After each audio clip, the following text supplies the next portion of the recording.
Ladies and gentlemen, and distinguished delegates, may I have your attention, please? Through the opening ceremony and special session, simultaneous interpretation is provided. Please use the receiver for interpretation. I would like to thank all of you for attending 2020 Global Intelligence Summit.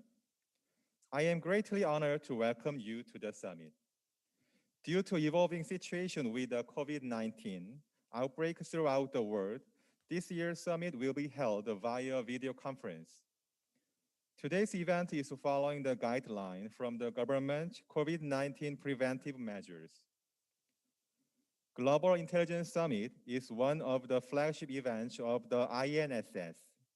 It was launched in 2018, and this is our third year of the summit. At this year's summit, we have 25 of former intelligence experts from 9 countries, which are Canada, Czech Republic, Indonesia, Israel, Japan, Thailand, United Kingdom, the United States, and Korea. Specialists and experts on North Korea have joined this summit to share their experience and perspectives on the relevant issues. Before we begin, let me briefly go over how we would proceed the opening ceremony. The opening ceremony will be in the following order. Opening address by Dr. Ki-jung Kim, the President of Institute for National Security Strategy, and congratulatory remarks by Ji-won Park, the Director of National Intelligence Service. The opening ceremony will be followed by the special session with the theme of Post-COVID-19, Changing International Order and the Role of National Intelligence. The opening ceremony will be held in a few minutes, so please check again if your cell phone is turned off or in silent mode. Thank you for your cooperation.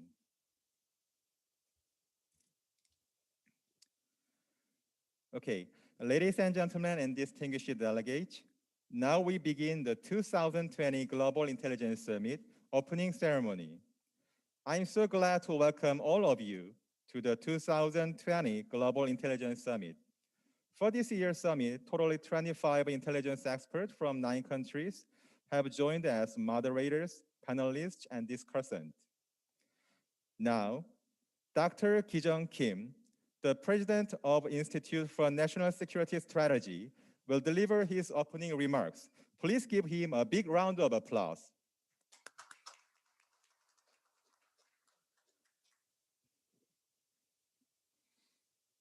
존경하는 내외 기빈 여러분, 세계 정보인의 축제 2020 글로벌 인텔리전스 서밋 특별 화상회의에 함께해 주셔서 대단히 감사합니다. 먼저 멀리서 이번 회의에 패널로 참여해 주신 8개국의 11분의 귀빈께 뜨거운 환영의 인사를 드립니다. 바쁘신 가운데 특별히 시간을 내주신 박지훈 국가정보원 원장님께도 깊은 감사의 말씀을 드립니다. 이번 회의의 기획에 큰 도움을 주셨고 또 분카 회의를 이끌어 주실 문정인 대통령 외교안보 특보님, 신은 전 파키스탄 대사님, 조동호 전 국가안보전략연구원 원장님, 나종일 전 대통령 국가안보보좌관님께도 감사의 말씀을 드립니다. 우리 연구원이 세계 최초로 각국 정보기관 고위관계자 출신 한반도 전문가들을 모시고 글로벌 인텔리전스 서밋을 개최한 지가 올해로 3년째가 됩니다. 참으로 의미 있는 일이 아닐 수 없습니다. 지난 2차례의 회의가 성공적으로 진행될 수 있도록 큰 관심과 격려를 보내주신 모든 분께 진심으로 감사드립니다. 올해 회의의 주제는 포스트 코로나, 정보, 북한 그리고 평화입니다. 2020년은 말 그대로 인류 역사상 심각한 도전과 위기였습니다. 아직까지도 세계 각국은 COVID-19 위기의 극복을 위해서 저마다 비상한 노력을 기울이고 있습니다. 그러나 각 국가를 경계지온 국경이라는 것은 국경이라는 정치적 장치가 바이러스의 확산 앞에서 얼마나 무기력한가를 다시 한번 깨닫게 해준 한 해이기도 했습니다. 새로운 위협은 국가와 사회, 인간 삶의 모든 실존적 문제에 대해 근본적 질문을 던졌다고 봅니다.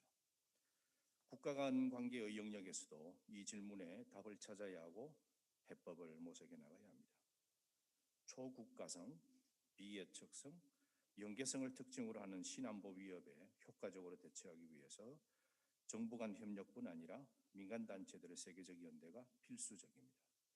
그 중에서도 각국 정보기관들 간의 협력은 절실합니다. 정보기관들은 시대의 변화의 추세를 제일 먼저 그리고 가장 최전선에서 독해하는 기능을 하기 때문입니다. 정보기관들의 정보 해석과 판단이 국제 협력과 연대를 지향하는 방향으로 공유될 때 비로소 전대미문의 위기에 대응할 수 있는 해법을 찾을 수 있을 것입니다. 올해 회의에서는 신안보 위협에 대응하기 위해서 정보기관의 역할, 또 이들 간의 협력을 제고하기 위한 방법들을 진지하게 탐색해보고자 합니다. 2020년은 코비드-19 대유행의 위기 속에서 국제 질서의 재평 과정으로부터 초래된 불확실성과 비예측성이 더욱 크게 증가한 한 해였습니다. 이러한 추세는 앞으로도 더욱 강화될 것으로 보입니다. 특히 글로벌 정치의 차원에서 볼 때 미국과 중국 사이의 불신이 한층 고조되고 정치, 경제, 군사 등 제 분야에서 양국 간의 전략적 경쟁과 탈동조화가 심화되고 있습니다. 이러한 문제는 양국만의 문제가 아니라 전 세계적 문제이기도 합니다. 얼마 후에 미국에서는 바이든 새 행정부가 출범합니다. 바이든 시대의 미국이 대중국 정책에서 어떤 변화를 모색할지, 과연 미국은 실추된 국제적인 지도력을 회복하고 기존 자유주의 국제 질서의 유지 그리고 강화에 성공할지에 대한 다양한 전망들이 제기되고 있습니다. 국제 질서와 미중 관계의 불확실성이 증대되는 가운데 세계 각 국가들은 스스로의 생존과 번영을 위해서 어떤 전략을 모색할지도 큰 과제로 남았습니다. 이번 회의에서는 포스트 코로나 시대의 국제 질서 변화의 미래를 전망하면서 국가 정보의 새로운 의제와 우선순위 변화를 논의해보고자 합니다. 한반도 문제를 다시 생각해보고 싶습니다. 2020년은 한반도의 인내와 실현의 시간이었습니다. 2018년 평창 동계올림픽은 한반도의 봄을 열었습니다. 한반도는 마침내 냉전의 역사로부터 새로운 패러다임으로 진행될 것이라는 기대감이 넘치게 했습니다. 그러나 2019년 하노이 회담의 결렬로 말미암아 한반도 평화 프로세스는 다소 동력을 잃었고 아직까지 적절한 돌파구를 찾지 못하고 있는 상황입니다. 그러나 우리는 실망하거나 좌절하고 싶지 않습니다. 처음부터 쉽지 않은 길이었음을 다시 상기합니다. 일찍이 존 F 케네디 대통령이 달 우주 탐사를 선언하면서 했던 말이 2020년 한반도에도 의미를 가집니다. 우리는 달에 가려고 합니다. 그것이 쉬운 일이어서가 아니라 어려운 일이기 때문입니다. 한반도의 비핵화 그리고 평화와 번영은 비단 한민족뿐만 아니라 세계 시민 모두의 간절한 바람입니다. 이제 싱가포르 회담의 성취와 하노이 회담의 실패에서 체득한 교훈을 토대로 또다시 발걸음을 앞으로 내딛어야 할 때입니다.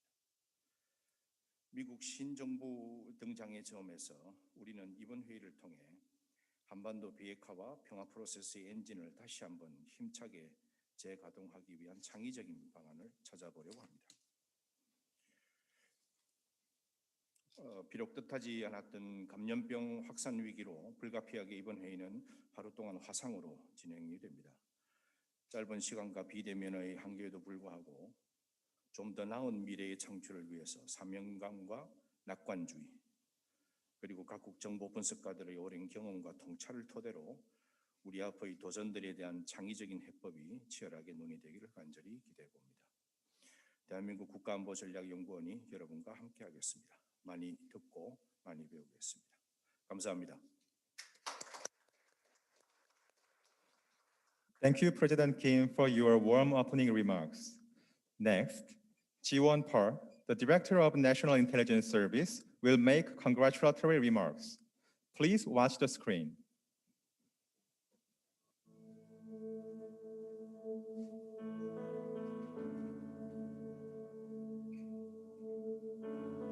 안녕하십니까. 대한민국 국가정보원장입니다. 제3회 글로벌 인텔리전스 서밋 개최를 축하드립니다.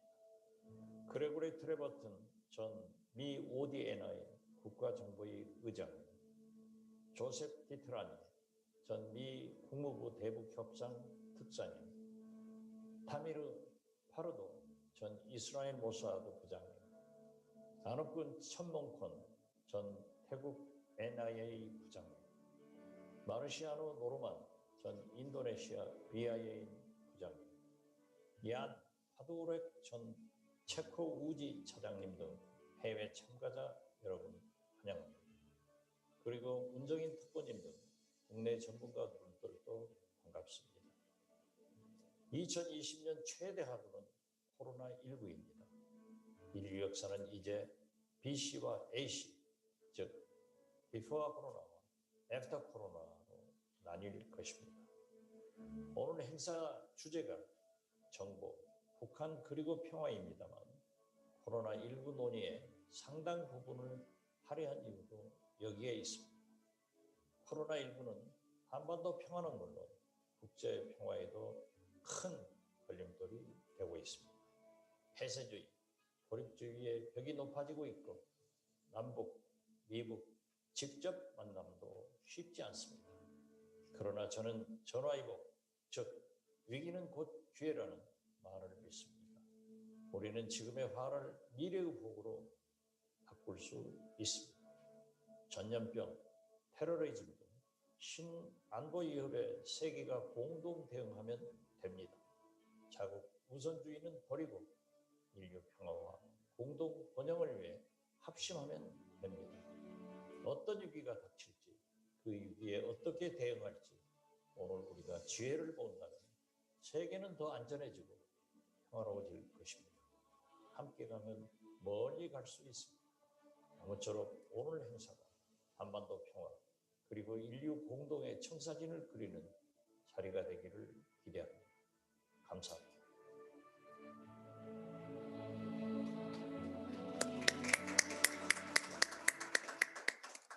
Thank you for watching the video. Ladies and gentlemen and distinguished delegates, now we will start the special session. The theme of the special session is post-COVID-19, changing international order and the role of national intelligence. Please wear a receiver for the simultaneous interpretation. Professor Jung-in Moon will moderate this special session. Professor Moon is a special advisor to the President of Korea for National Security and Foreign Affairs. He is also a distinguished professor of Yonsei University. Now I will turn the podium over to Professor Moon. Please give him a big round of applause.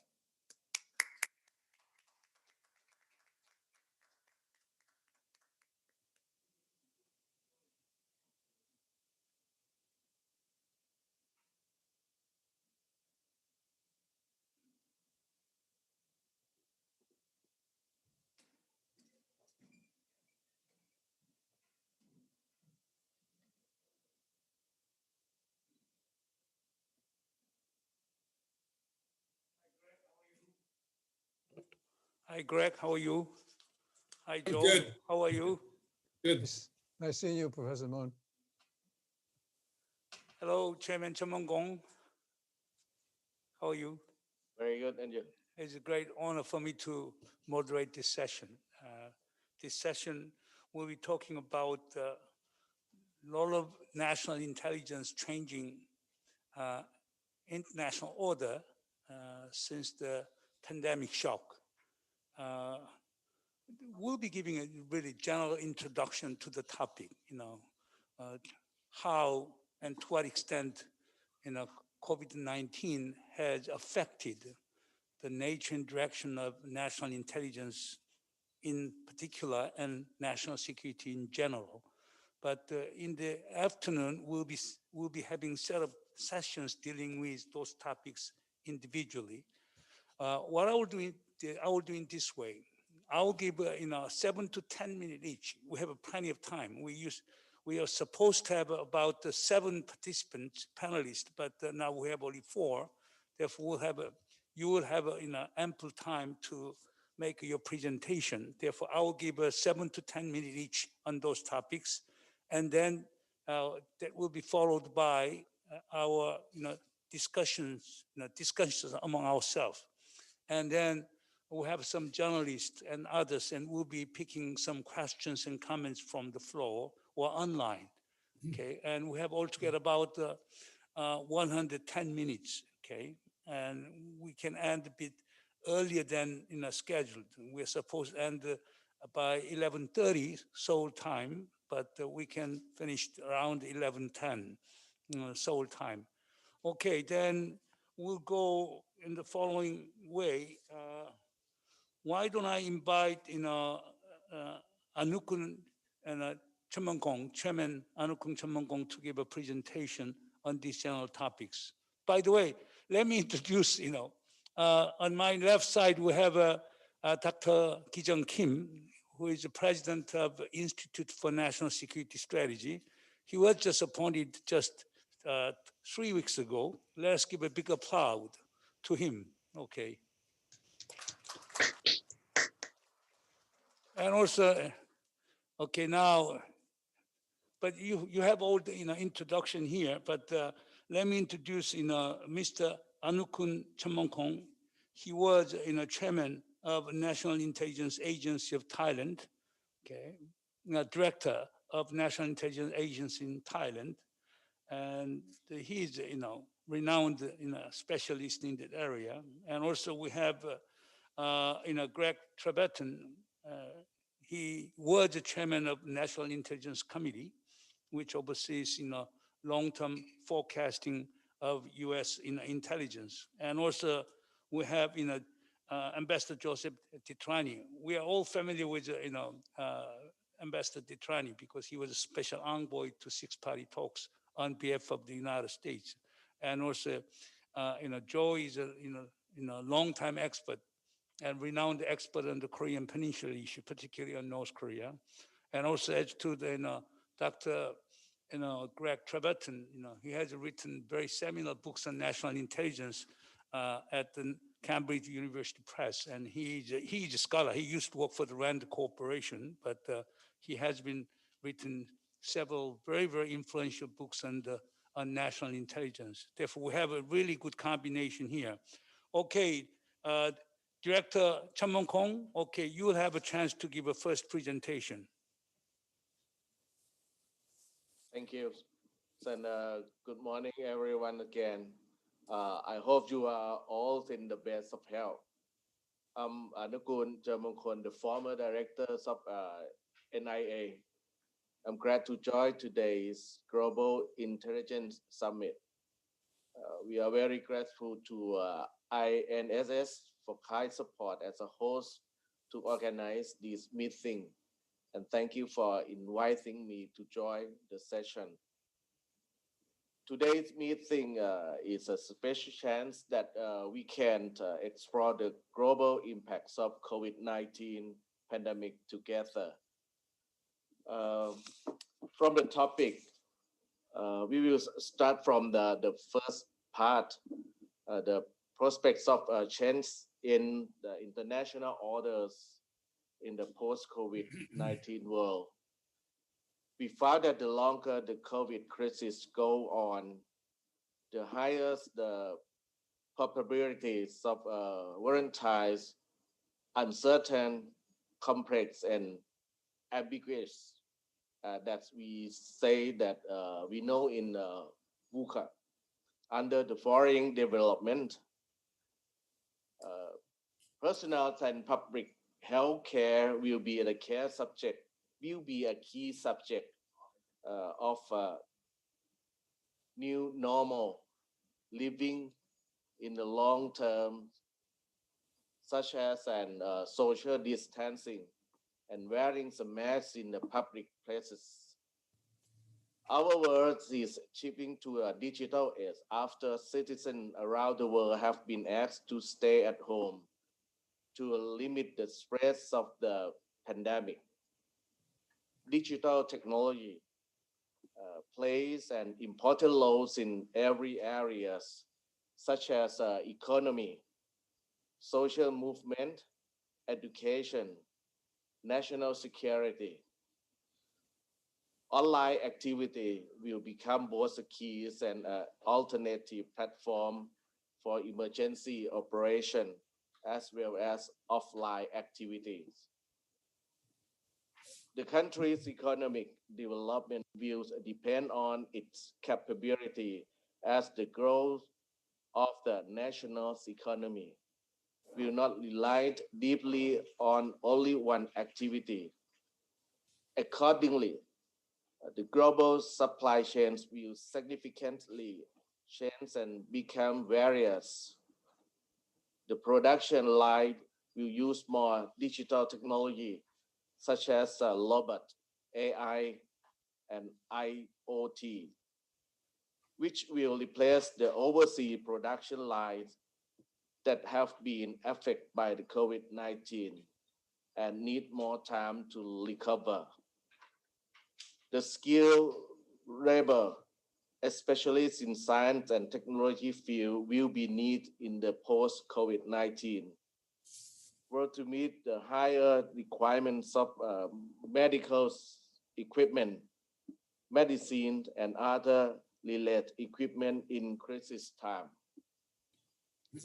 The national countries will closely cooperate, especially in form of a small group, to find more chance to access the new vaccine, to manage the migration system, and to solve the economic crisis caused by the pandemic, such as a cooperation on the travel bubble. At the second part, at global security issues and adaptations of intelligence for the post-COVID-19 world.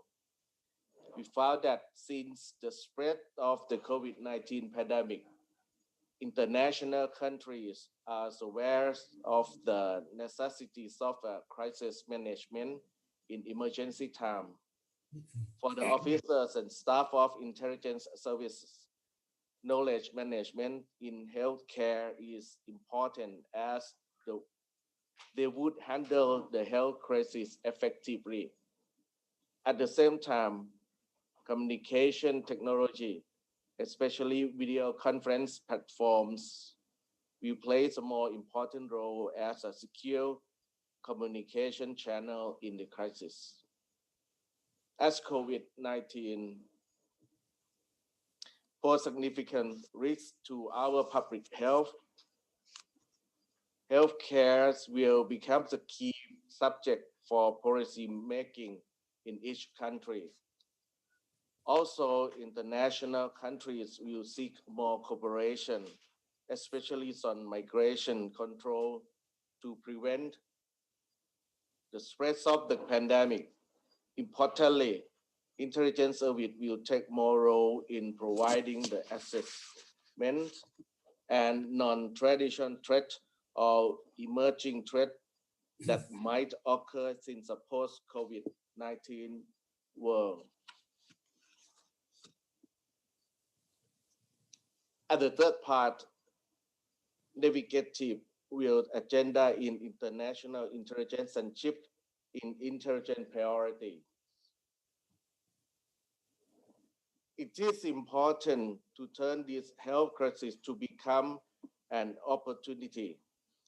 For our service or NIA, we have developed the secure communication platform as our key channel to communicate with our friends.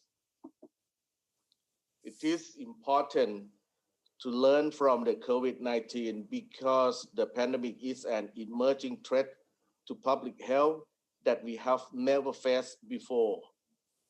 So it is a new practice that makes us realize that in the ever-changing environment, we need to prepare our services for any kinds of emerging threat that might take place in the future, such as terrific natural disaster or redundant disaster.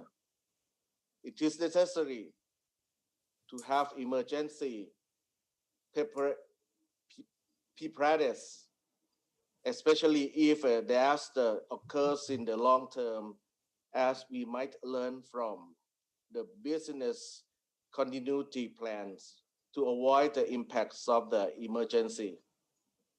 It is important to develop cooperation and create a secure communication channel among the intelligence community in the crisis time.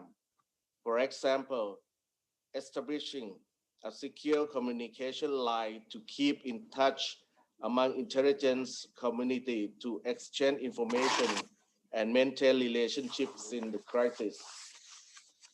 Finally, I'm glad for our opportunity to learn from your years of experience and expertise. It will be a great support for NIA to provide emerging threat assessment effectively. I wish today meeting very successful outcome. Thank you so much.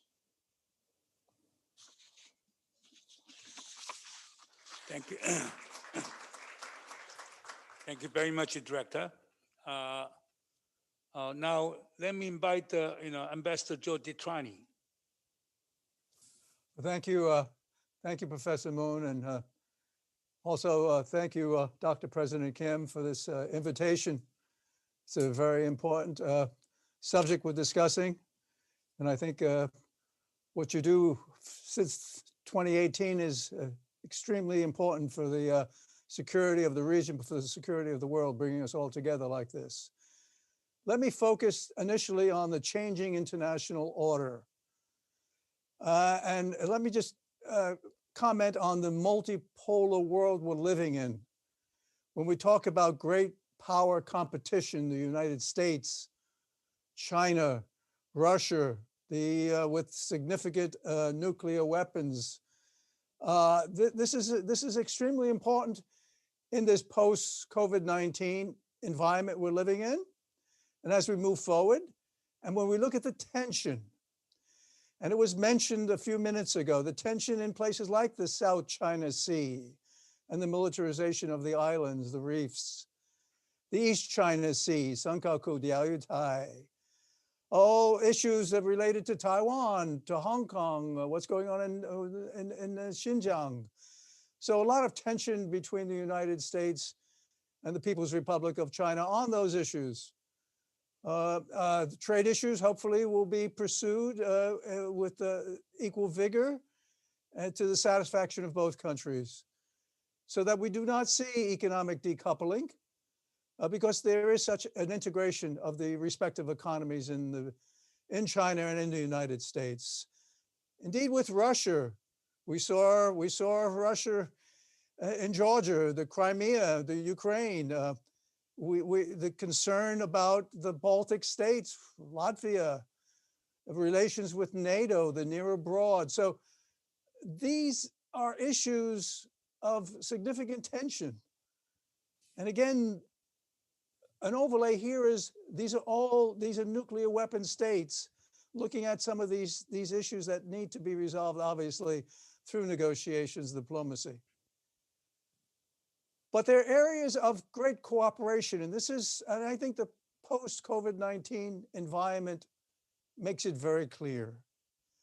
We need to all come together on issues like pandemics, climate change, cybercrime, international terrorism, narcotics trafficking, international global crime, international crime groups that are out there, obviously nuclear proliferation, biological weapons proliferation. These are issues that speak to the common good. This is where all countries need to come together. So the changing international order gives us opportunities where we need to cooperate in a meaningful way. And we need to focus on those areas of tension, because those areas of tension could very tragically cause a country or countries to stumble into conflict. And I think back to 2014. I don't think we should take it for granted that these issues will all be amicably resolved. I think we just need to work harder. But the areas of cooperation are very, very important. And we see the cooperation going on between countries, the 15 countries of the regional comprehensive economic partnership. The same thing with the 11 countries with the Trans-Pacific Partnership. The free and open Indo-Pacific Partnership. The Republic of Korea's New South policy. These are efforts, and it speaks to the multilateralism. It speaks to a multipolar world, but the issues that speak to the need for countries to come together so that we could work on those areas of tension, resolve them amicably, peacefully, and indeed those other transnational issues like pandemics and climate change. We need to come together on that. And I see this with these manifestations of the RCEP and the CPTPP, the free and open Indo-Pacific Partnership, and certainly South Korea's South policy. But let me focus on the nuclear issue. This is an immediate issue that has to be looked at very, very carefully. Obviously, we are looking at carefully because this is an issue where we could stumble into something, and that would be more than tragic.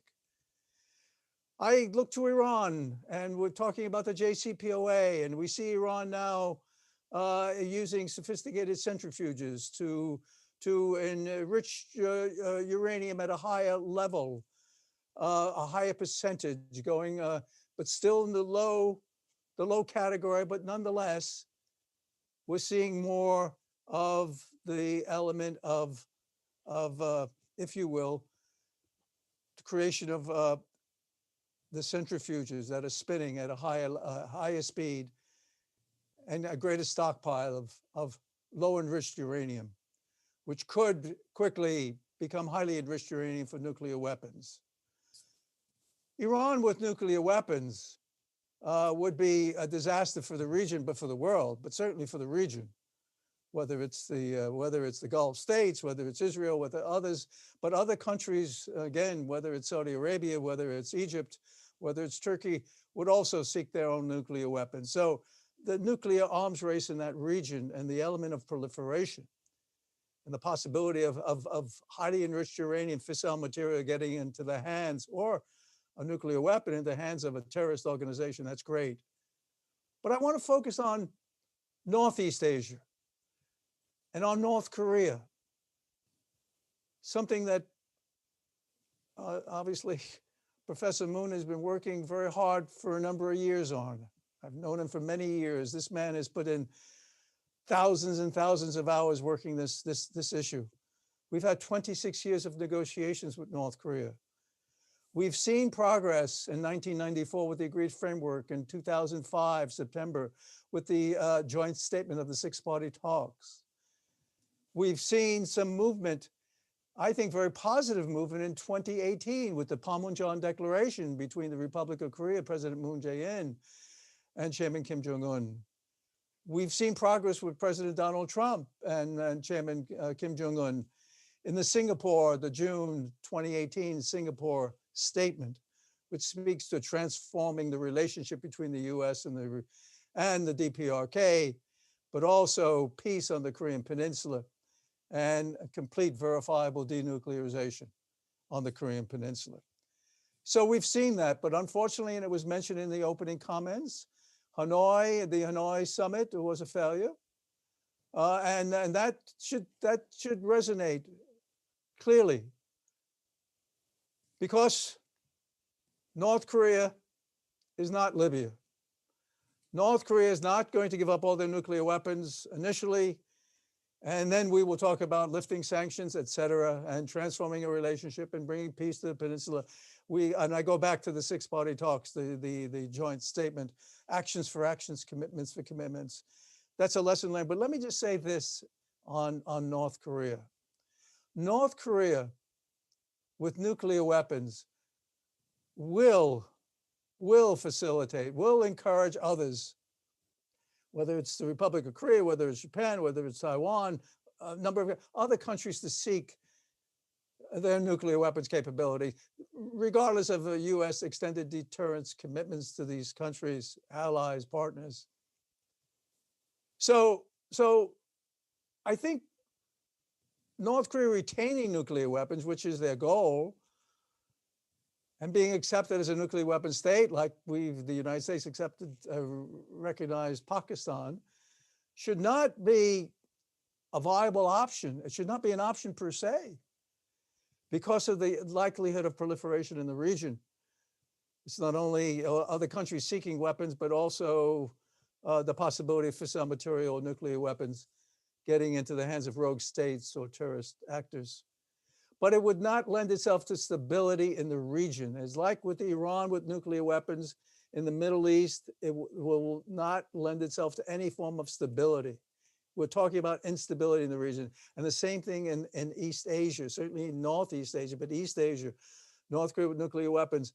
However, and I go back to this Singapore statement and the Panmunjom Declaration, and the progress we've had in the past with Kim Jong-il, Kim Jong-un's father, and even his grandfather, Kim Il-sung, in the 1994 agreed framework.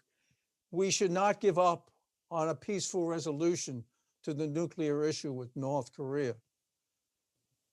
I know what's being said about what we've seen in October of 2020 with the very large ICBM that was displayed, with the 2 nuclear tests in 2017, which we believe were thermonuclear. The second was a thermonuclear event. And with the 2 ICBMs that were launched, the Hwasong 14 and 15, and now we're looking at a Hwasong 16. Yes, these are issues. But having negotiated with North Korea for a number of years and have had contact with the North Koreans for a number of years, they see it very clearly as a deterrent. And they're concerned about regime change. And we know it's security for the regime, security for the leadership. That's the ultimate objective. So that once we can build some trust and move forward with the security assurances, and then move towards the path towards normalization of relations and a peace treaty that finally ends the Korean War. These are positive things. And with that, with complete verifiable denuclear, the process towards that, we could see the possibility, not the possibility, the likelihood of lifting of sanctions as we move forward with that. So I'll end on that note. But let me say this then, on the role of national intelligence. Each of these issues, the nuclear issue, the biological issue, those areas of tension, and whether it's the South China Sea or whether it's with the Baltic state, with the Russian Federation that touches the Baltic states and NATO, these areas of tension that national intelligence agencies need to focus on and will focus on, but also those areas of cooperation, the pandemics, the climate change, the cyber crime, terrorism, coming together more closely. And I see this as similar to diplomacy. Using the tool of diplomacy more effectively. Using diplomacy to work through these issues in an amicable way to find common ground where it's a win-win. But that's also the role of national intelligence, because of the cooperation between the respective intelligence organizations. And those intelligence organizations informing their leadership, their respective leaderships of what's happening in the world and the need for intervention when intervention is necessary, the need to modulate policy. So the role of national intelligence is greater now in the post-COVID-19 environment than ever before, because of the issues we're looking at in a multipolar world, with the issue of nuclear weapons being very, very prominent, and the possibility of stumbling into conflict, which we have to prevent in a meaningful way. I'll end on that note. Thank you, Ambassador Titrani. Okay, now we'll turn to Dr. Greg Treverton. Great. Well, thank you very much, Chung-Yen. It's a pleasure to be with you. It'd be nicer to be with you physically in Korea. But thanks also to the Institute for putting this on, a very important piece of work. And it's a great pleasure to be here. I will give a pretty American perspective. I apologize for that, but you will have noticed that we had an election recently. And with some luck, we'll have an inauguration rather soon. So perhaps some words about, from an American perspective, are appropriate. Let me talk first about international order, or lack thereof, and then turn to implications for intelligence. I think the first thing to be said, and COVID has taught us this, that life is really very uncertain. So the signs are hopeful. We're looking toward a post-COVID world, as our title suggests, but we may find some surprises, even given the current hopeful signs and vaccine. We may not, this may take longer to get through than we expect. That indeed would be my guess. Certainly in the short run, Mr. Biden has wonderful opportunities to try and not reassert, but restore some American leadership.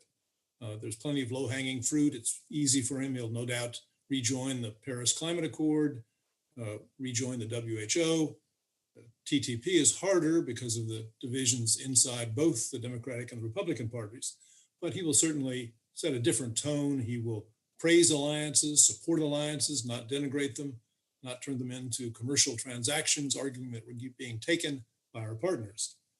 That said, the American role faces really formidable obstacles, both internal and external. Internally, we've demonstrated, unusually for us, pretty utter incompetence at handling COVID. It has been, for me, in terms of needless loss of American life, the biggest government failure in the history of the Republic. So countries didn't always like the United States, but they usually respected us as competent, and that's gone. That's going to take some time to restore. Second, internally, we've also demonstrated with this last few weeks, looking more and more like some banana republic, culminating in basically a sitting president trying to stage a coup d'etat to stay in power. So we have not been a paragon of democratic virtue, and that's also going to hurt our ability to lead. Those forces in American politics that are very much alive and well in the election, anti-immigrant, anti-globalization, anti-free trade, to some extent, anti-alliance, those are still there and will continue to be there through a Biden presidency. We've now seen a period where there's backlash against China for setting this pandemic loose, and also for distributing some shoddy medical supplies to countries around the world. But my guess is, in the end, people are going to look and say, well, we don't like their methods very much, but they're done with COVID. Having started, they're done with it. Look at the United States is still facing the brunt of it in front of us. I fear this is going to give autocrats around the world a boost. Second, more structurally, what's striking is that the enablers of the so-called liberal, American-led liberal international order, those are mostly gone. The order probably only existed after the fall of communism and the end of the Soviet Union. Before that, we had sort of a half an order, and then another part of the world that was closed off, not much contact between the two. But that order existed probably since the fall of communism.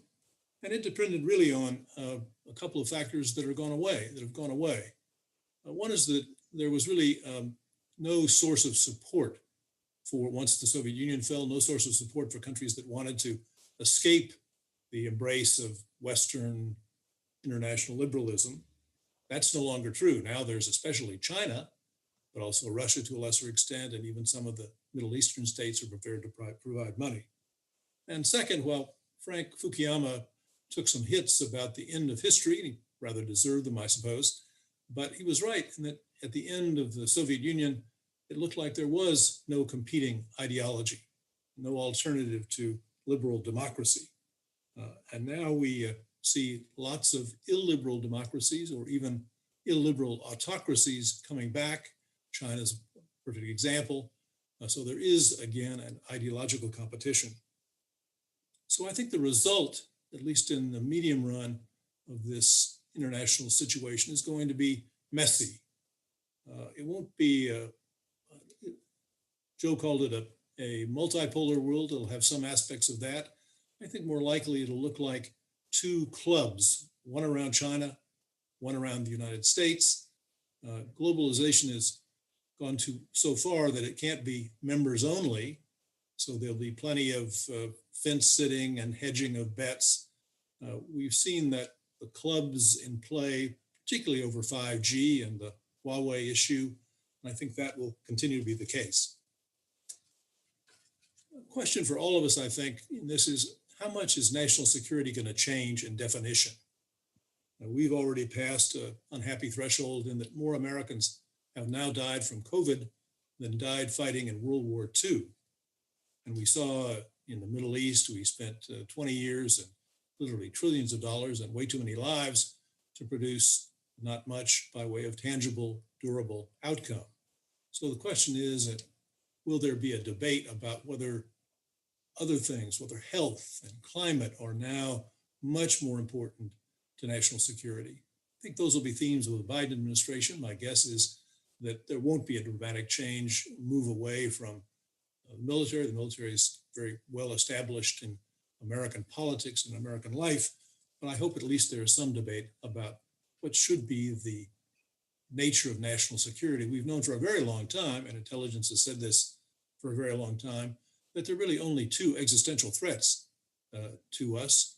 One is pandemics, and the other is climate change, and that ought to affect our definitions of security.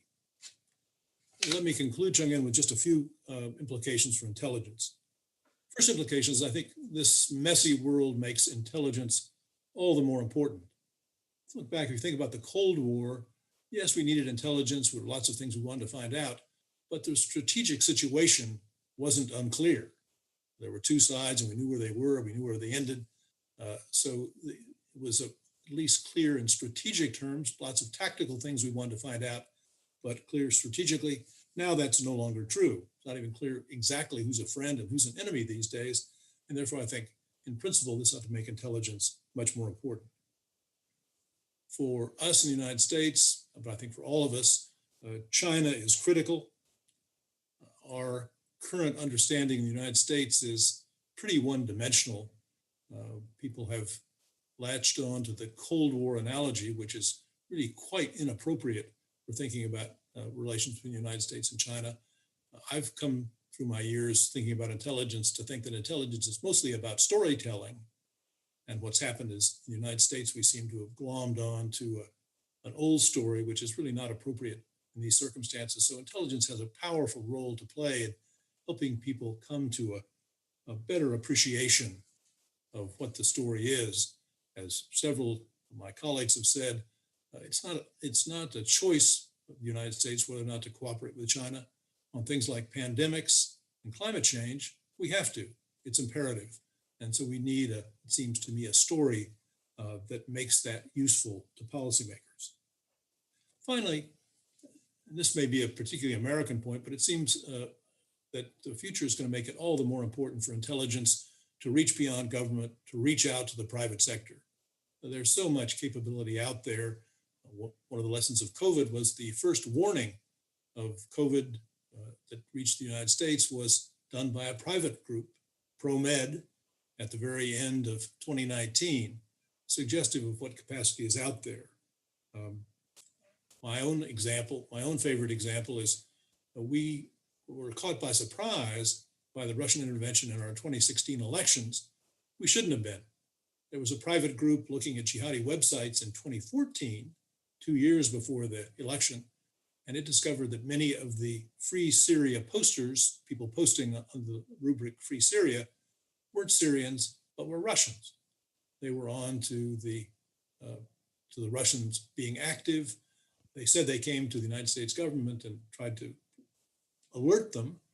Happily, they didn't come to me, so I plead innocent, but they did come to the US government, and the government said, well, we're not interested in Russians now, we're really interested in jihadis. But it was really suggestive of the capacity out there. Or if you look just in the last couple of days, what Bellingcat has done by way of tracking what the Russians who were in pursuit of Navalny did, really quite amazing. So in all these ways, it seems to me very much important, critically important for intelligence services. This is not their natural bent, but for them to reach out, form new kinds of partnerships in new ways with various pieces of the private sector.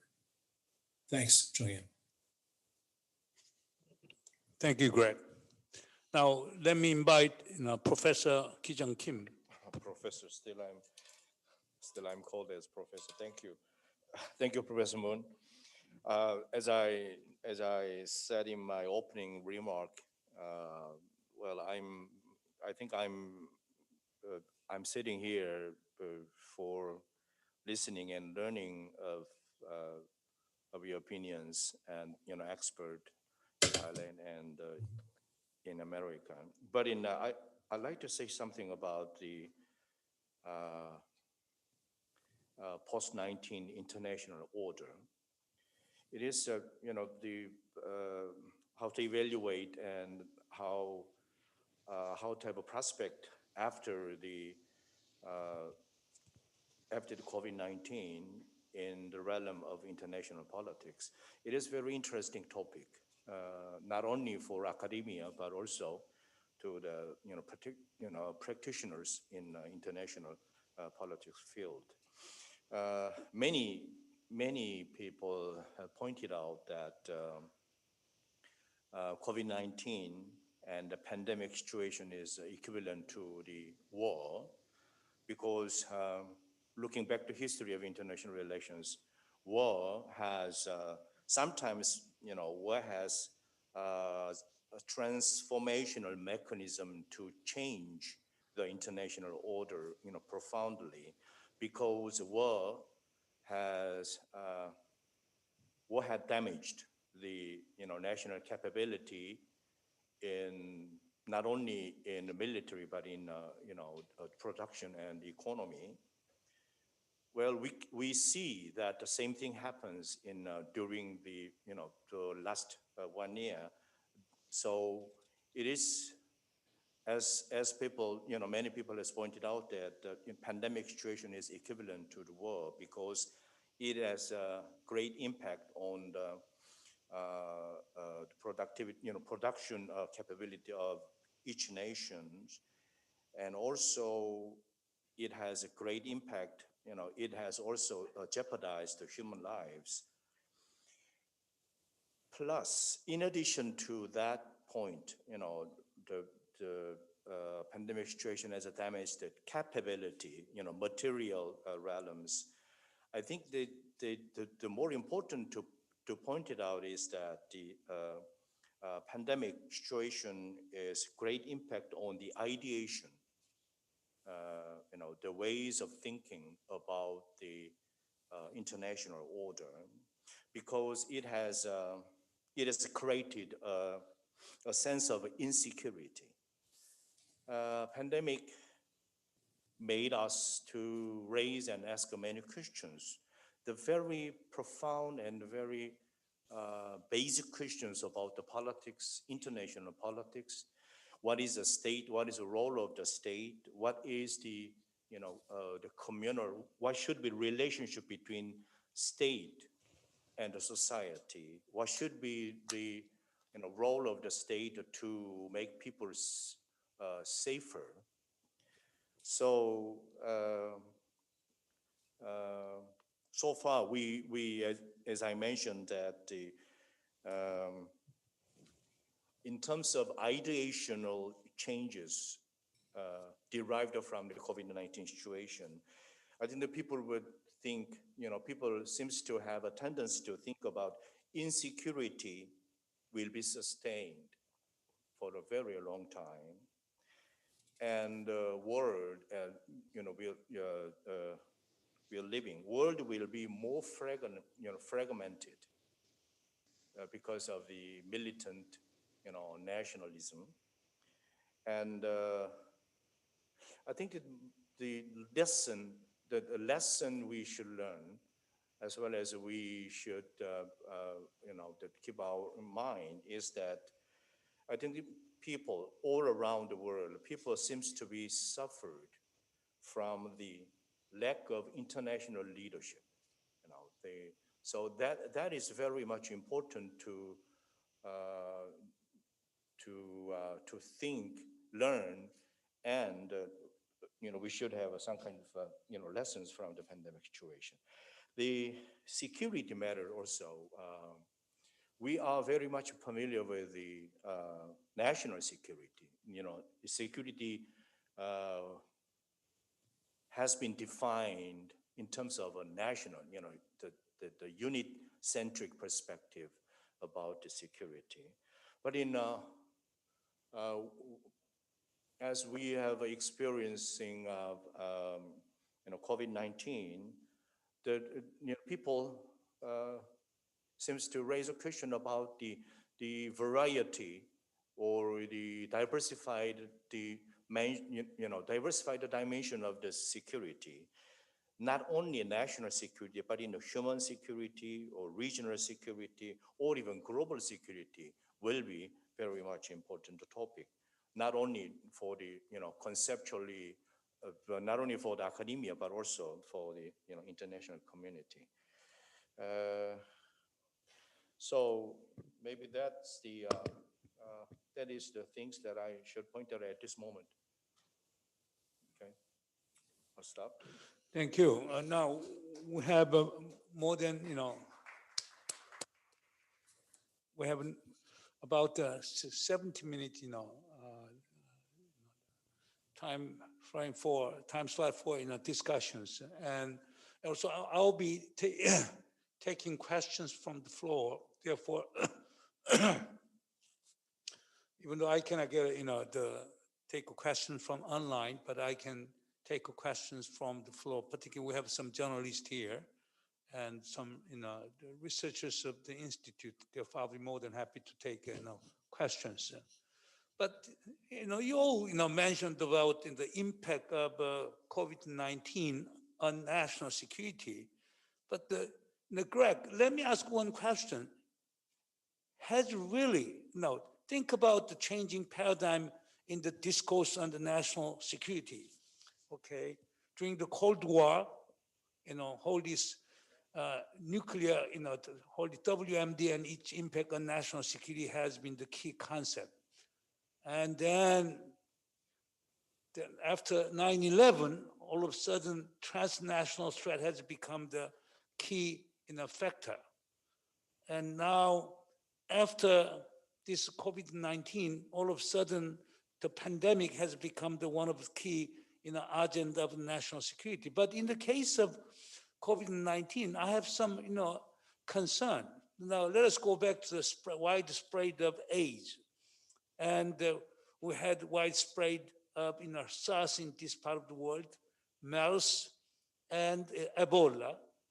But during the time of this pandemic attack, that was a really important policy issue and national security issue. But when, you know, vaccines are developed, and then, you know, remedial, you know, the medicine, you know, were developed, and they're all gone, and they belong to the realm of, you know, public health. Now, what is your take on this, you know, COVID-19? Will the same thing repeat again and then disappear rather than institutionalized as an agenda for national security in the coming 2 to 3 years? Okay, let me address it to the, you know, the Dr. Treverton first, and then we'll get a, you know, comment from each panelist. Greg? Thanks, Chung. It's a really very good question. We've gone through the same pattern as you described. Once since I wrote this some years ago, we were lucky, the world was lucky that it got to practice on SARS and H1N1, one of which was not very lethal and the other of which was not very contagious. That seemed to make it obvious to me that we might not be so lucky the next time around, and we'd get something like COVID, which is both pretty lethal and pretty contagious. So we had plenty of warning this time around, plenty of strategic warning. We had some tactical warning as well. But we did seem to, once we got through those SARS and H1N1, which H1N1 did kill a significant number of Americans, but only about 12,000. Then we sort of went back to the same old bad habits and neglected it. We've badly neglected public health in the United States for a very long time. And even some of the preparedness measures that the Obama administration took had waned by the time of Trump. And so we were caught by surprise when we shouldn't have been. So it does seem to me the question for us, and maybe to some extent for many countries, is to what extent should we more institutionalize attention to health and climate as major security issues. Now, health is difficult and difficult, promising in that regard, because most of the people engaged in it don't work for the government. There are people in states and localities and in the private sector. So again, I think that drives me to think that if we do want to expand our notion of national security to include health, for instance, probably the right thing to do is not what we did after 9/11, created a new cabinet department, Department of Homeland Security. You can imagine a Department of Health Security. That's probably not the right thing for us to do, because it is so much a private sector matter. But finding new ways to cooperate, both first across the government-private sector divide, and then this is something that is inherently international. We know in a period of globalization, if something happens in a village in China, it's going to sooner or later be in the United States. And we just ought to take that as a fact and recognize that that means that we need to think creatively about new ways to beef up international cooperation on these issues.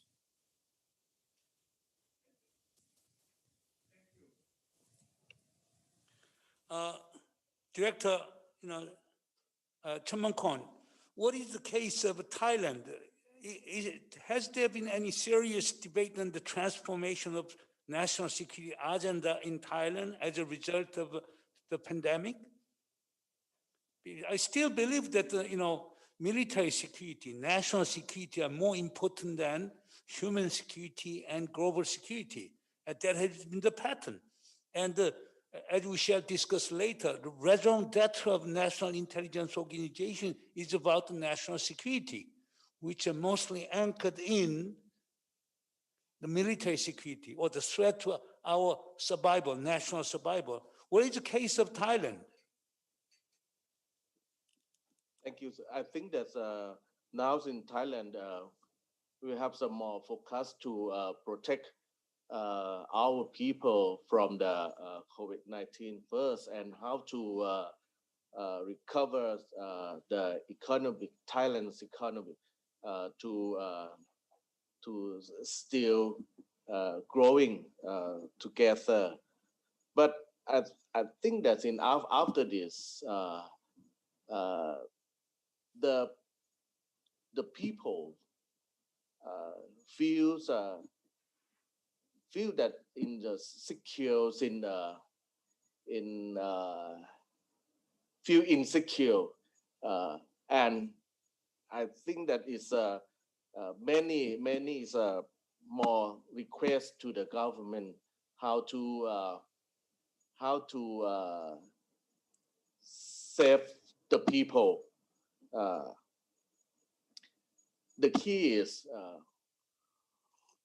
how the government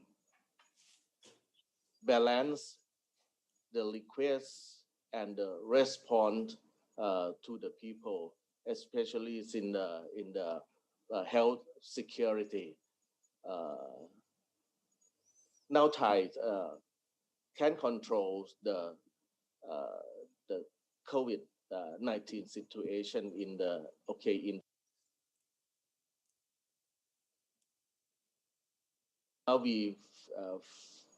now we suffer from the smog, like a PM 2.5 now, and the people is feel that they're not insecure in the health too. So that's why I think that's in the future. After this, is the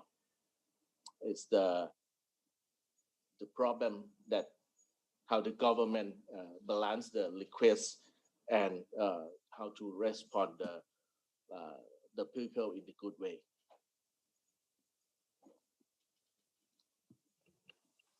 Ambassador Titrani, it is quite amazing. I recently saw the passage of Defense Authorization Act of 2021.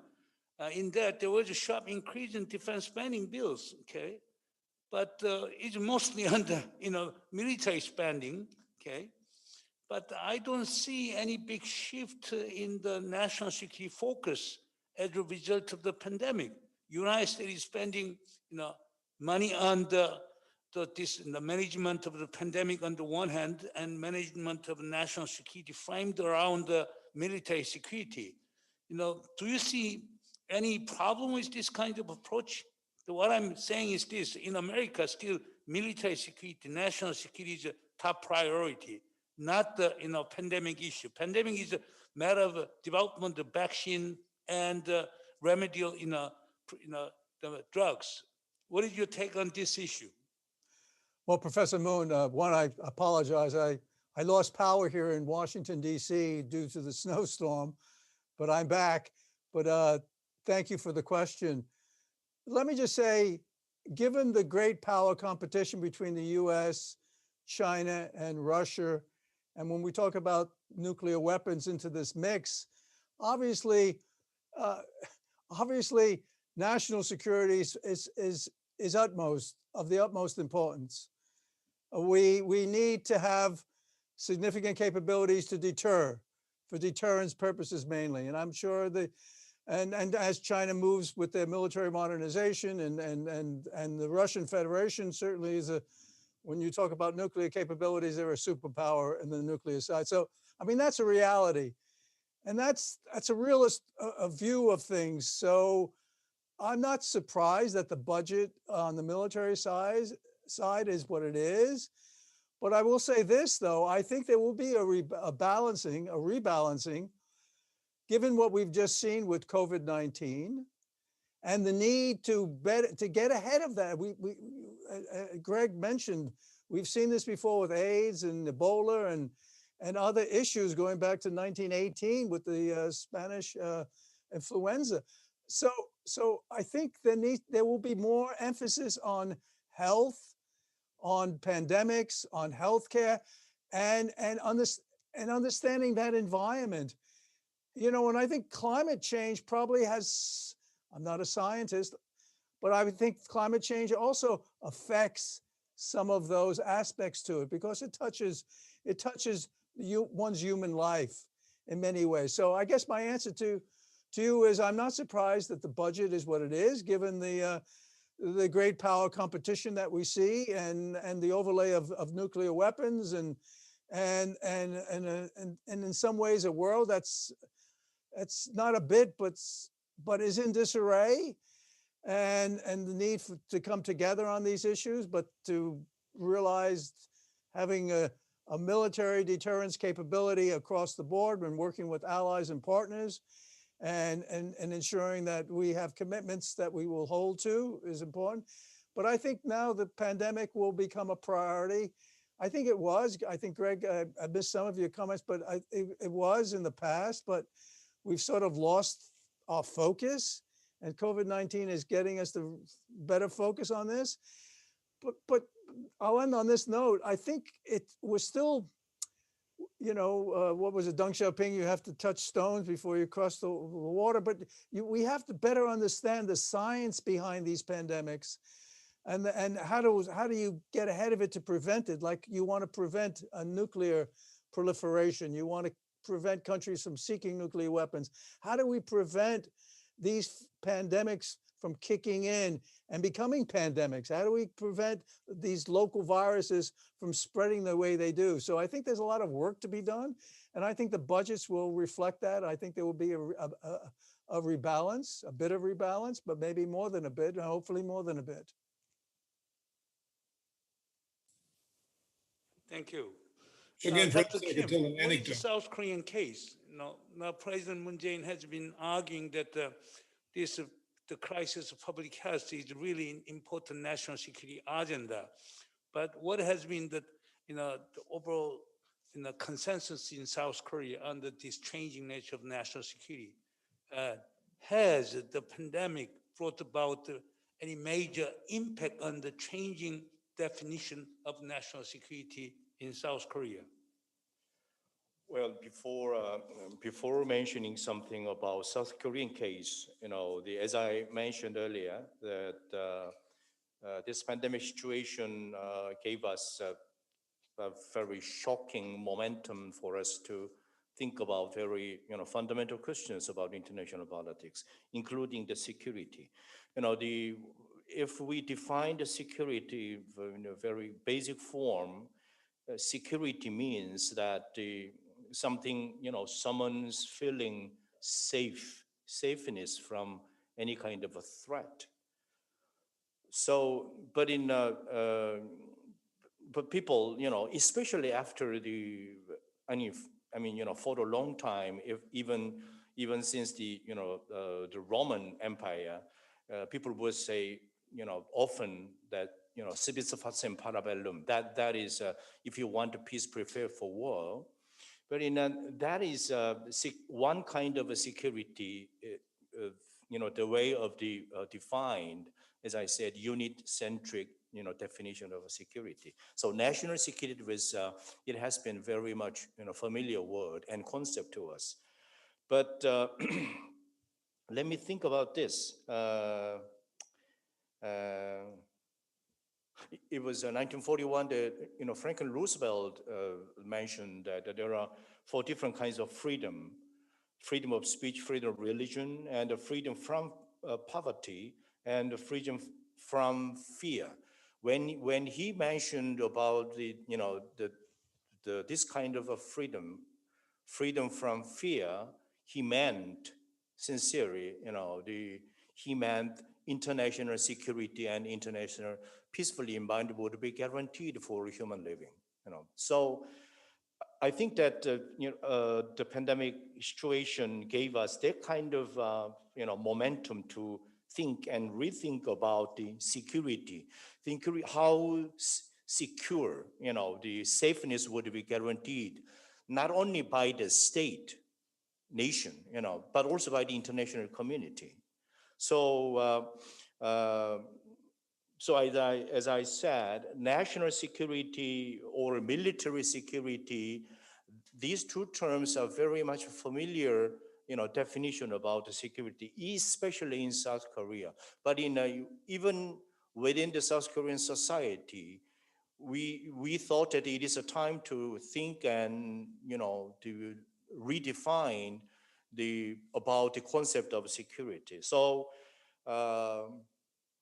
That is not means that the national security easily, discarded, but in the traditional concept of a national security or a military security would be maintained. But in addition to that, maybe we have to think about the very fundamental question: how the people would be guaranteed in terms of safeness. So human security would be, human security seems to be a very much important alternative concept to, the term which could be combined with the security, not only, the human security or international security or even, regional security. If we succeed something in, health security in our own term, that is not enough, because we are, the state-to-state relation is very much closely, connected. So it is in a connected world. I think that the national security, rather than national security, the international or regional security, the way of thinking about how to achieve the international security or even global security is very much important. So I think that there was a social mood about the in South Korea. So when how to overcome the COVID-19 challenge from the COVID-19, we know that we know the direction. We should overcome by achieving some kind of a collaboration, international collaboration and cooperation, or even including, maybe that would include that, it would be very much important momentum to make or establish the health regime in Northeast Asia. Maybe, South Korea, Japan, and China would have to exchange and share the information about how to overcome the COVID-19. In South Korea, many think, I don't know, it is a right, categorization about how to face with the COVID-19 challenge. We believe that South Korea model of the overcome the COVID-19 is that we call it communitarian model. We try to set up some kind of a responsibility of the state, but it should be closely connected with the responsibility of the society. So not state-oriented, not just simply liberal types of models, but we try to set up a new types of. Okay, so I'll stop here. Yeah. Let me ask this question to Dr. Treverton.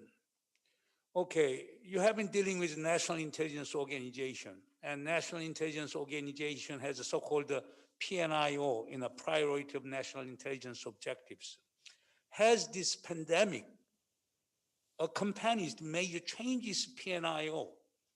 And also, as an extension of that question, let me raise this issue. To what extent American intelligence organizations have been paying attention to the spread of pandemic? Did the CIA pay attention to the spread of pandemic coming from China?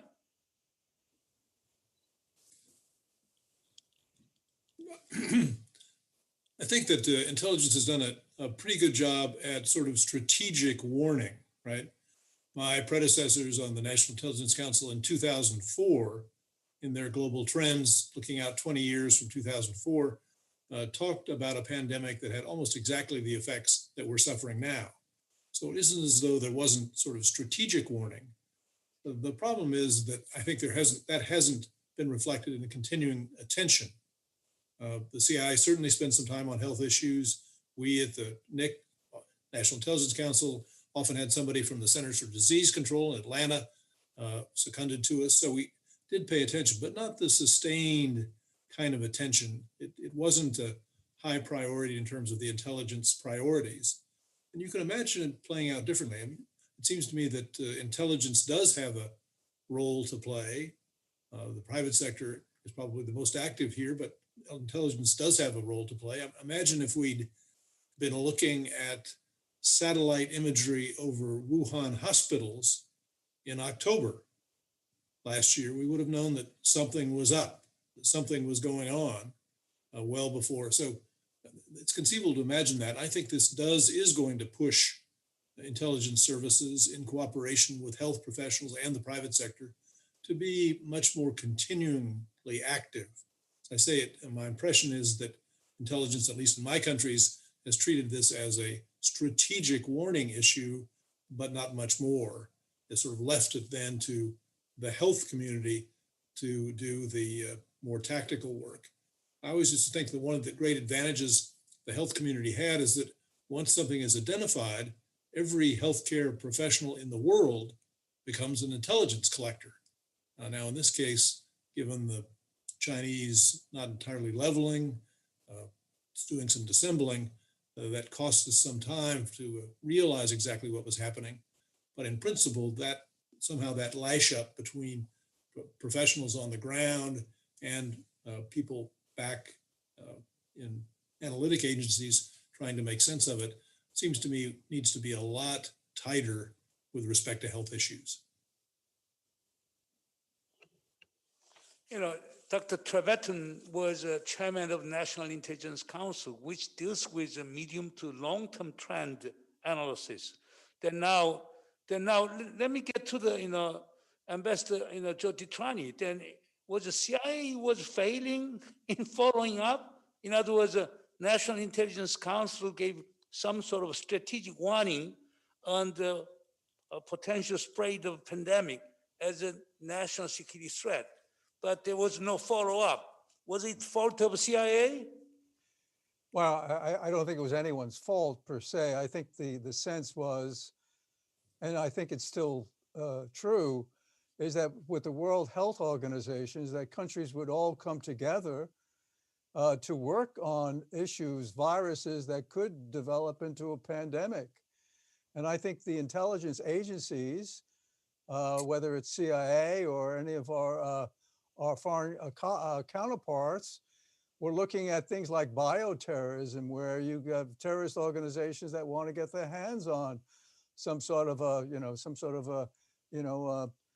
whether it's anthrax or some sort of a virus that they would do something. How do you prevent that? And I think that's been a big focus. But I think the sense was that given that the experience we've had, certainly since the 1918 and most recently with the SARS and Ebola, and is that with the World Health Organizations, this is the commonality of all nations. We would all come together to address these issues in a timely way. And as Dr. Treverton indicated a minute ago, is that it has to be in a timely way. We learned that from SARS.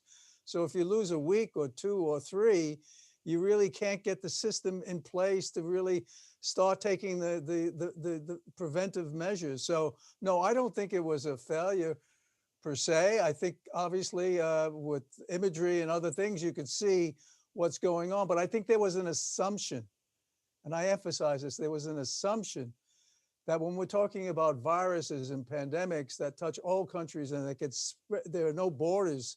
So this is not nation state issues per se. It affects all nations, that they would, and with the World Health Organization, there would be a commonality of interest and it would all come together. And that didn't turn out to be the case in a meaningful way. But I think now, being that was a lesson learned, I think the intelligence agencies and I think certainly for the US also, it will be spending more time on issues like this, assuming that we don't have that, if you will, that collegiality, that global cooperation necessary to take timely decisions to get ahead of something that could become and then does become a pandemic. Director Chamonko, do you think as a result of this pandemic, would there be any major changes in the organizational structure of a National Intelligence Agency of Thailand? At the first time a pandemic happened, the first thing that NIA have to do is to strengthen more communications about my colleague, internals and internationals, and to share some information with our friends, such as Korea too, because I think that with a lack of the kinds of COVID-19 pandemic and how to tackle it, so that's why we have to set the secure communication first. And the second thing that we use all of information to serve with my government to do how to set some system to take care of our people. I think that in the future times of this very close cooperation between the friends is very, very important, especially some of new threats is coming after this, especially in the technology source, the organized crime that come from the new technology. And the And very important thing that we have to change a little bit of the national strategic plan to more tackle the pandemic threats in the future too.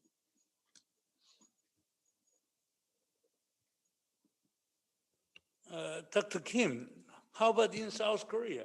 Would there be any impact on the National Intelligence Service in South Korea? Well, I know, by the way, recently the National Assembly passed a bill to reform the National Intelligence Service in South Korea, and all these domestic security functions will be given to the National Police Headquarters. And would there be any follow-up changes in terms of PNIO of our National Intelligence Service? well, that is not the issue that I'm not familiar with. Maybe you can explain to the audience that the new role of the National Intelligence Office of Maybe I can invite Ambassador Shin. Ambassador Shin would be good answer. Ambassador Shin, we want to make comments on that one. 여기 마이크 좀 갖다 드리지 뭐. 여기 커버가 되나? 여기 모르겠다. 신 원장님 마이크 갖다 드리고. Ambassador Shin was the former president of the Institute for National Security Strategy, and therefore, and also he's worked at the National Intelligence Service a long time, more than 30 years, and he was critical of our amended the reform bill by the National Assembly, but he can give us some idea on changes in National Intelligence Service in South Korea. Please, Ambassador Shin. Thank you, Professor Moon, giving me a chance to talk. The change of role of intelligence service in Korea with the COVID-19, I think it's a top priority issue for the government. But for the intelligence service, I don't think they catch the importance of this issue still yet. They're paying attention. And as a matter of fact, I see the text of revision of the NIS law. I understand originally the issue of the emerging security threat was mentioned, but the result shows that there is no mentioning of such thing, and the result was created by the apprehension that NIS should intervene in such affairs, then that could be resulted in some certain negative aspect. So my understanding is maybe the National Assemblyman decided to eliminate those ones. However, in order to survive, many people mentioned about international cooperations. In order to survive in this global community, particularly in the international intelligence community, we cannot sit idle on this issue. So this is what we should pick up as the another national security matters. Without that, the NIS should be in a very awkward position. Although Mr. Trevorton, Dr. Trevorton said that the NIC just gave some strategic warning. However, the security, the intelligence services around the world are getting pressure, because this pandemic or the emerging security threats are has begun to influence some security aspects of respective countries. So if I in a position to do that, I would recommend that NIS should pay more attention to this aspect, as well as try to invest more money and more personnel. Thank you. Thank you, Ambassador Shin. Now, let us talk about North Korea. Ambassador Titrani, since you have been dealing with North Korea more than 40 years, for almost more than 30 years, really we can see some kind of an anomaly in North Korea, okay? And North Korea is going through the real hardship, okay? Intensified American and UN sanctions against North Korea, some natural disasters, and now the pandemic. And what did you take on North Korea? How North Korea is handling the COVID-19?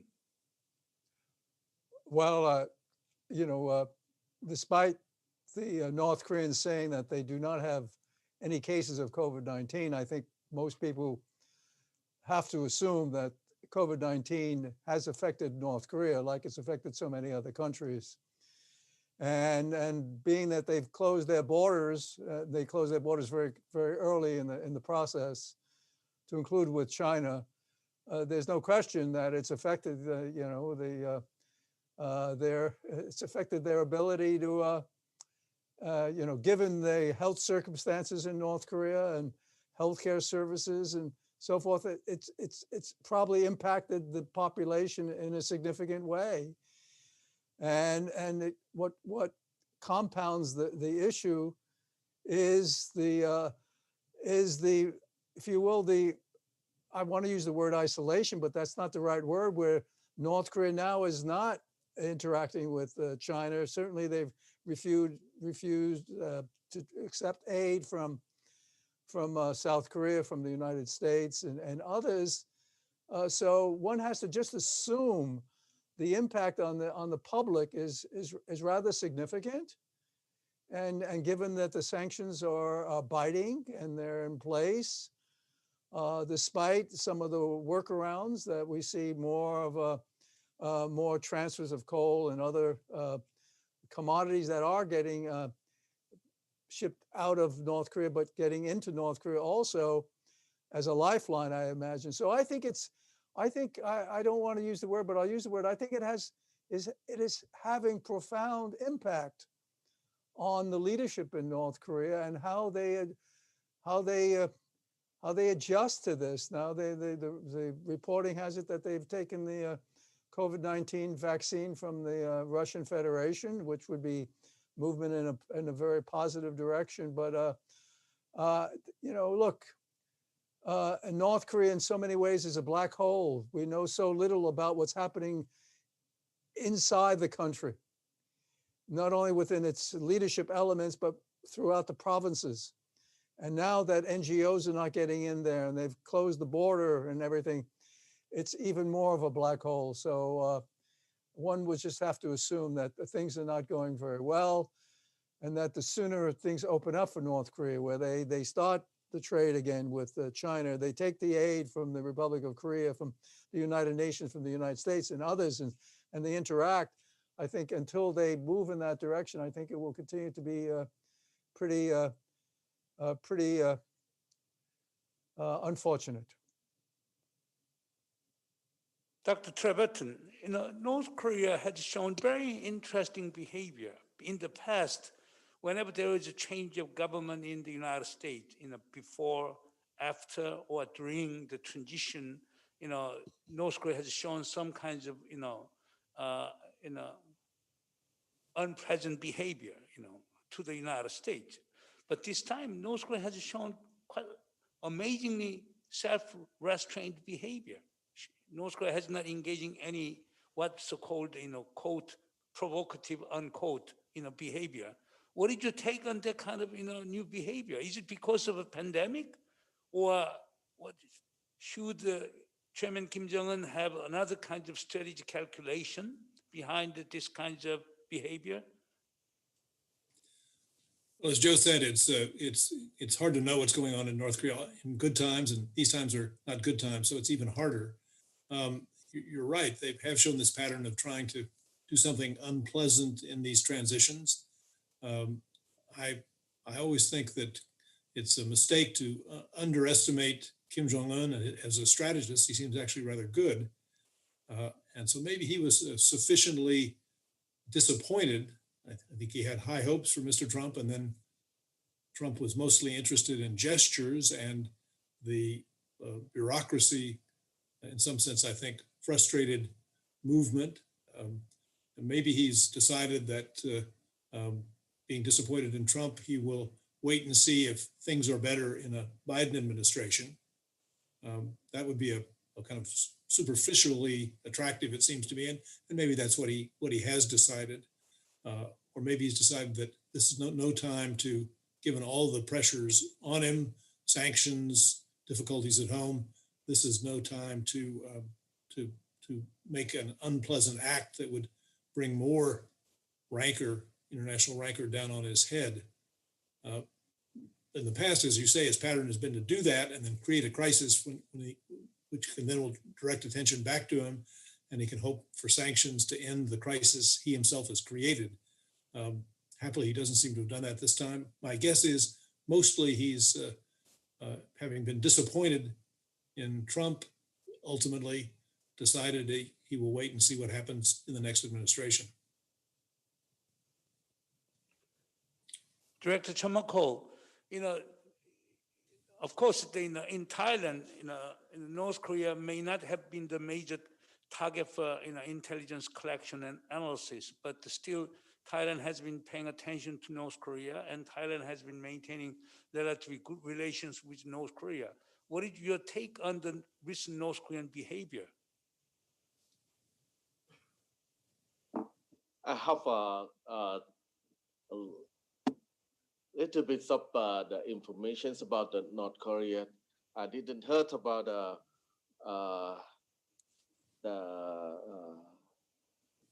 stories about the COVID-19 in North Korea, but I think that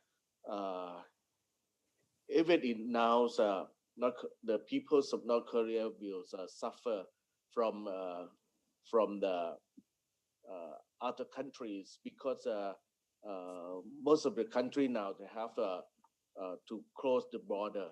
So that wise, I think that it's very, very hard time for North Korean people now to. But in Thailand, we still keep an eye and focus on the activities of the North Korean peoples that live in Thailand. They maybe they have some business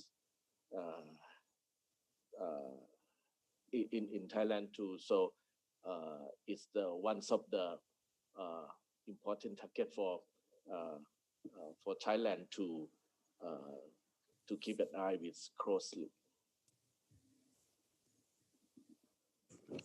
Dr. Kim, what is your institute analysis of North Korean behavior? Well, if you need the institutional analysis, maybe I will need help from our staff. But let me say this. Well, sometimes we see North Korea as a highly unified, highly the centralized state in terms of policy making as well as policy performance. But but maybe it is necessary to think that North Korea as just like the other state. Maybe they are debating how to do. As we have.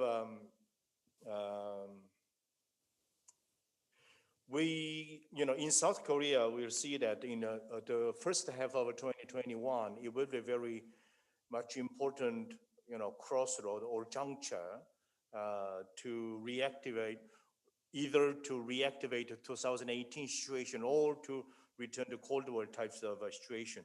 I think the first half of 2021 is very much, we will be facing with a crossroad. But I think that North Korea would the same thing. North Korea would think in the same thing, and maybe they are debating. Maybe we assume that they are also the thinking about what to do during the first half of 2021. So if we assume and if we allow to look at the inside of North Korea, I think that there are two different groups of seems to be debating since the 2017 and 18. Maybe I don't know. It is the proper term to categorize that these two groups within the North Korea. I think that one group is simply we could call it, this is a developmentalist group. Maybe they seems to be put the priority, policy priority in the economic development. But in another group is we might call it security group. They are maybe the simple idea about that security group would be without nuclear weapons, North Korea will never be survive. So security groups, I think that they are still debating. We assume that they're stating. So for what the South Koreans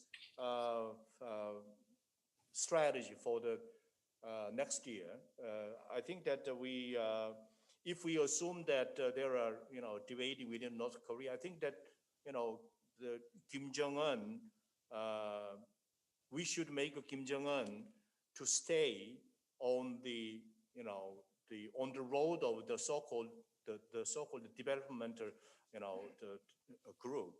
So I think that if we assume that maybe humanitarian assistance to North Korea or even cooperation in health issues would be possible. Thank you. Now I'll go to the comments and questions from the floor.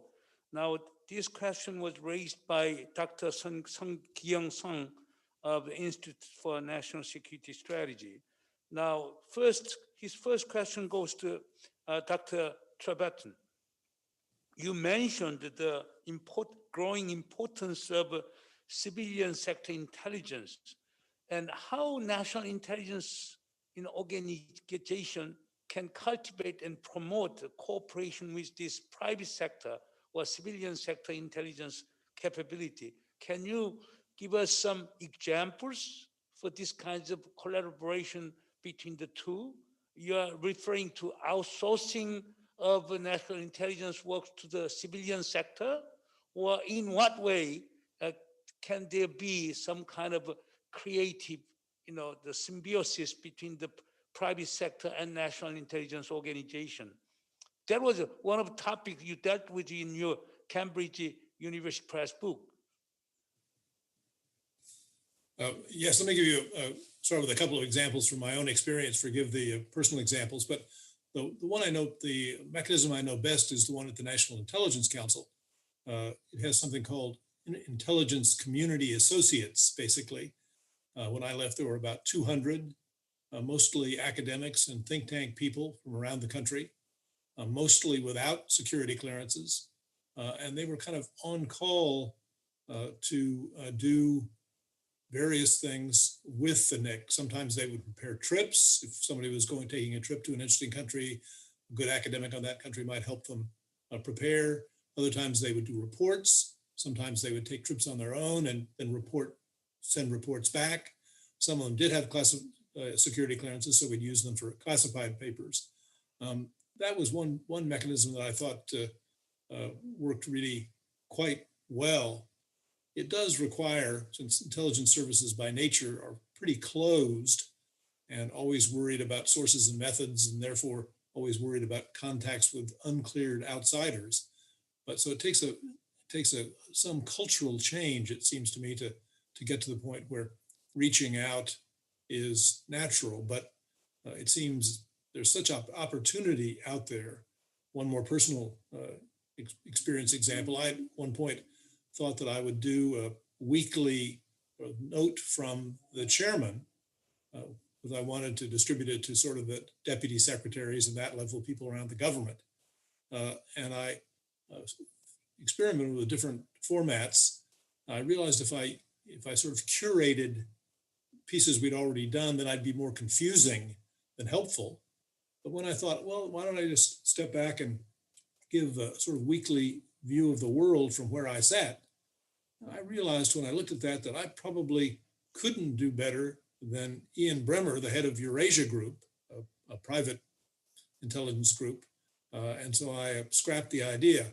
But so in some sense, it seems to me it means reaching out. In other cases, it means recognizing that they're doing something quite well. I mean, he was doing something I couldn't do because he was traveling the world all the time and talking to leaders all of the time. I couldn't fill that space. So I think it does take special mechanisms. It takes some effort, and it also takes pushing the culture a bit, because the culture does rather resist it. It just seems to me in this world where there's not only ubiquitous information, but also lots of people doing intelligence in quotation marks, that it's fertile ground for cooperation. We always worry about competition, but I think I'd like to think of these as potential collaborators, not as competitors. This is another question to Director Chaman-Kol from Dr. Sung.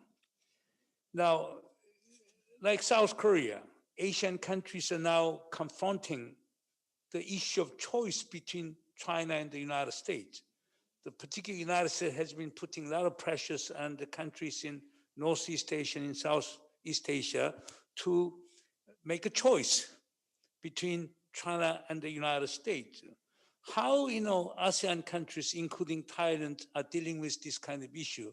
What has been your intelligence assessment of that kind of pressures, and what kind of advices are you giving to the government in terms of policy making?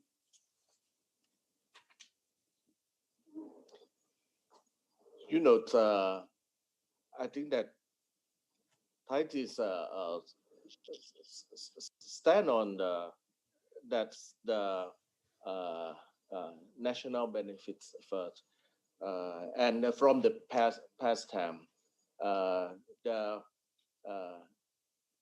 historical story, U.S. and China, which is good friends of Thailand. We had many more corporations and many more benefits here in Thailand too. And Thailand is the members of the ASEAN.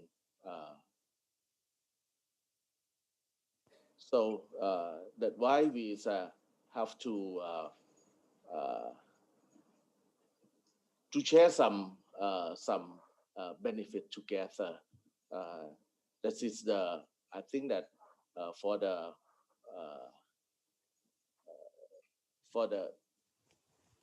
very good cooperation with this two big country too.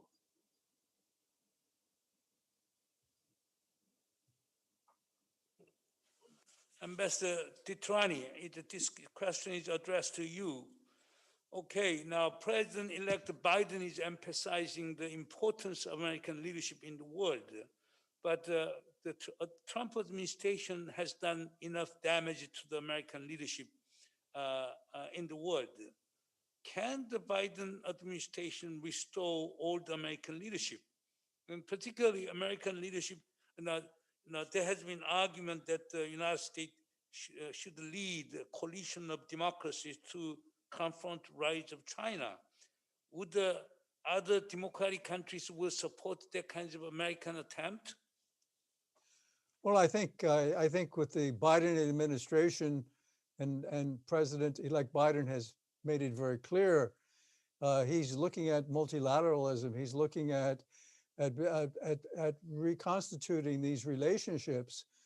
It was mentioned a little while ago about the Paris Peace Accord. It talked about the JCPOA. I'm hoping that the Biden administration looks at the CPTPP and possibly even the RCEP to re-engage on free trade agreements, to re-engage on security related issues, to include a free and open Indo-Pacific partnership. I mean, we're talking about issues that were decided by a UN tribunal on certain issues related to China's militarization of some of the reefs and islands. So yes, I think a Biden administration will provide that that leadership that will engage with allies and partners, and will speak to the common values we have, and that's democratization, liberal democracies, and the rule of law and human rights. So yes, I don't think it's an issue of containing China. I don't think it's an issue of confronting China. I think it's an issue of making it very clear to countries like China and I will say the Russian Federation that there are certain limits, and this has to be rule based, and this is what we're going to be looking at, and we'll be partnering with those countries that share our values, our common values. So yeah, I think it's this is all going to be I think exciting, to be very honest with you. And I think we will show, the United States will show the leadership necessary. But again, it's not to confront anyone, but it's to put a marker down that there are red lines, and we will hold to it. And I think we will see an administration that will be doing that in a very collaborative way with allies and partners. Director, Dr. Kim, what is your take on that one? Will South Korea will be joining this coalition of democracy against China? Well, that's tough question. Of course, we are in the member of the the democratic countries, but because of that issue, because of that value, that I don't think the South Korea would be I don't know. It is could play a role as a pawn on the chessboard to make a front line against China.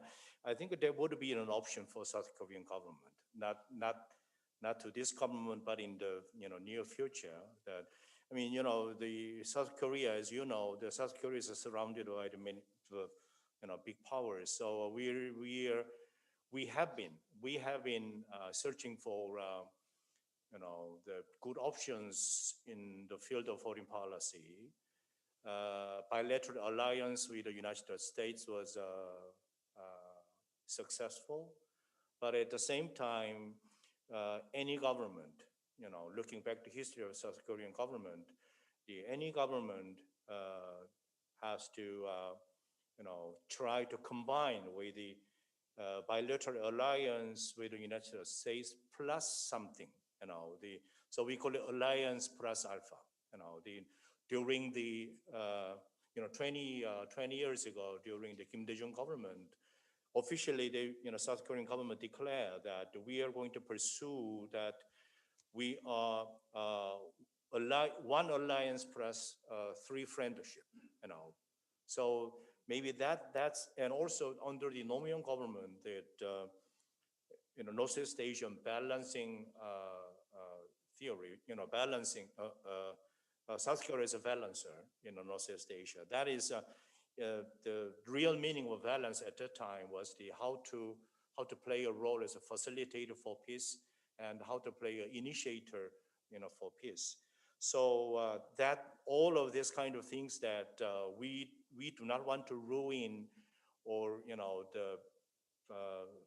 step away from the bilateral alliance with the United States, but we also need to have friendly relationship with the neighboring country, especially China. So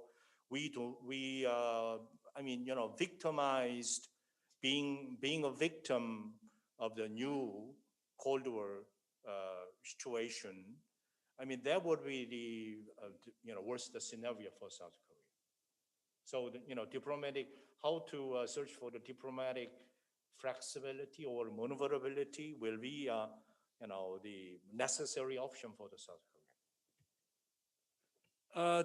Dr. Trevethan, this question is addressed to you, and you emphasize the importance of cooperation among intelligence organizations on the pandemic issues and etc. But there is a little concern that the United States maintains Five Eyes, all these Anglo-Saxon, the countries, okay, and whether Japan, Germany, South Korea are not included in this intelligence cooperation loop.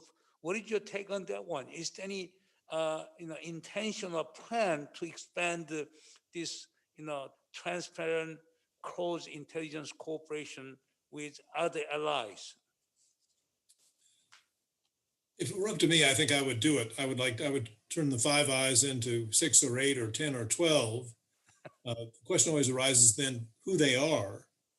So I think it isn't going to happen. That's not likely to happen. The Five Eyes exists, and I can understand people's concerns about it. It turned out in my experience to be a very creative and useful set of relationships. I think the right way to go, and this is the way to some extent we do, that we can have close intelligence relationships outside the Five Eyes, as we do with South Korea, as we do with a country like Sweden. So the Five Eyes is a special venue, but in general, it seems to me we shouldn't let a particular organization get in the way of finding other ways to collaborate closely with other intelligence services in other countries that both share our objectives and have quality people working for them. So I guess I favor a kind of géométrie variable here, different forms of cooperation. I would like, as I said, if it were up to me, I would increase the Five Eyes to 6 or 7 or 8 or 10 or more, but I don't think that's going to happen. And so therefore that makes me think the right thing to do is to look for other ways to cooperate with fellow intelligence services as we do. I always wanted the National Intelligence Council to be kind of the most open place in US intelligence, both open to outsiders and outside expertise, but also very open to collaborating with other services. We had a very nice exchange with the Indians, an analytic exchange, and that was very good. I wanted to start one with China, but never quite got it done, and probably it couldn't happen in these circumstances in any case. But that was for me the right way to go. Ambassador Titrani, to what extent, for example, CIA played in dealing with this, COVID-19, and what is the field officers, the intelligence collection on this COVID-19 in China, for example, and as a result of this COVID-19, would there be any changes in organizational structure and functions of American intelligence community, particularly CIA?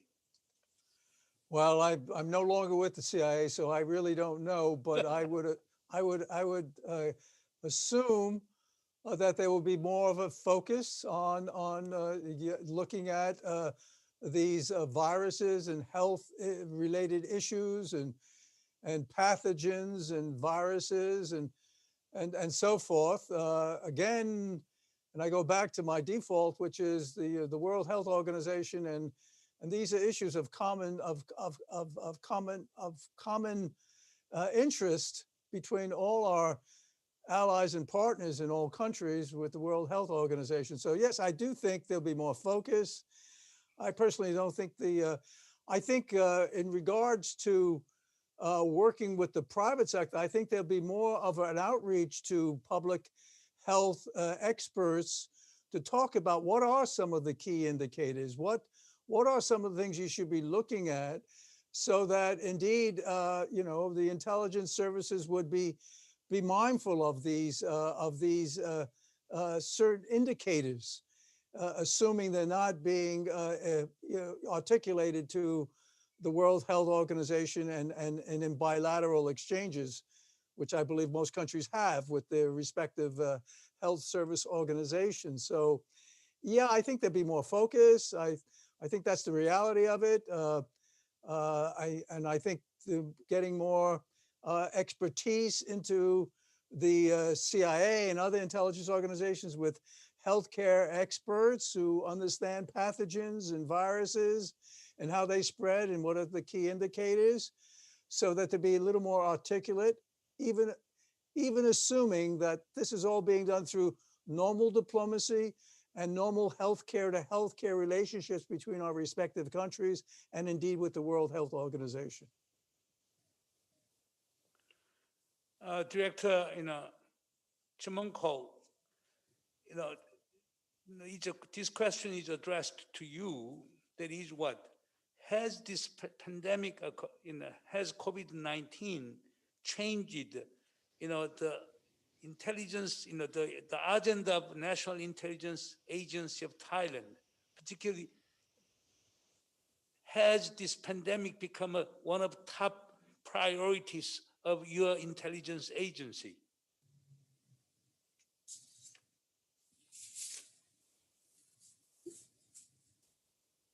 Have to improve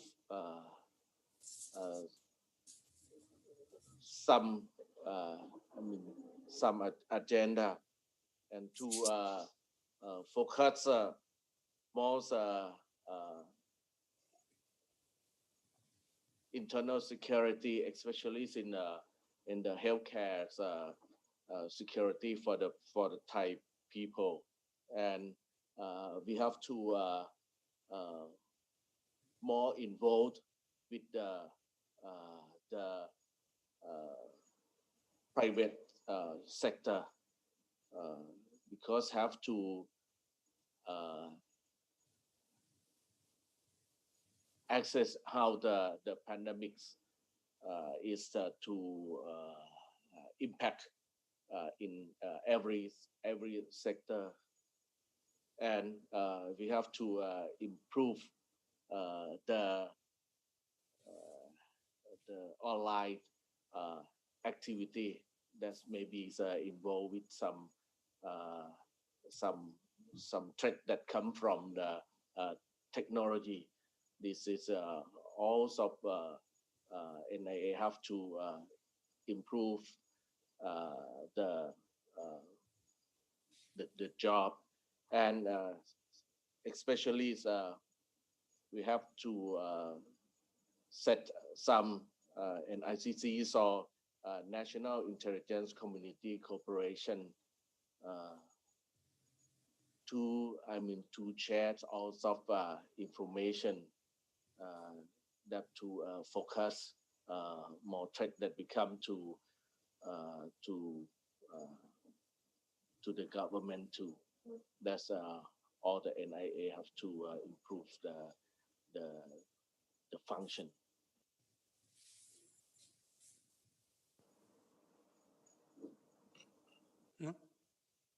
Please.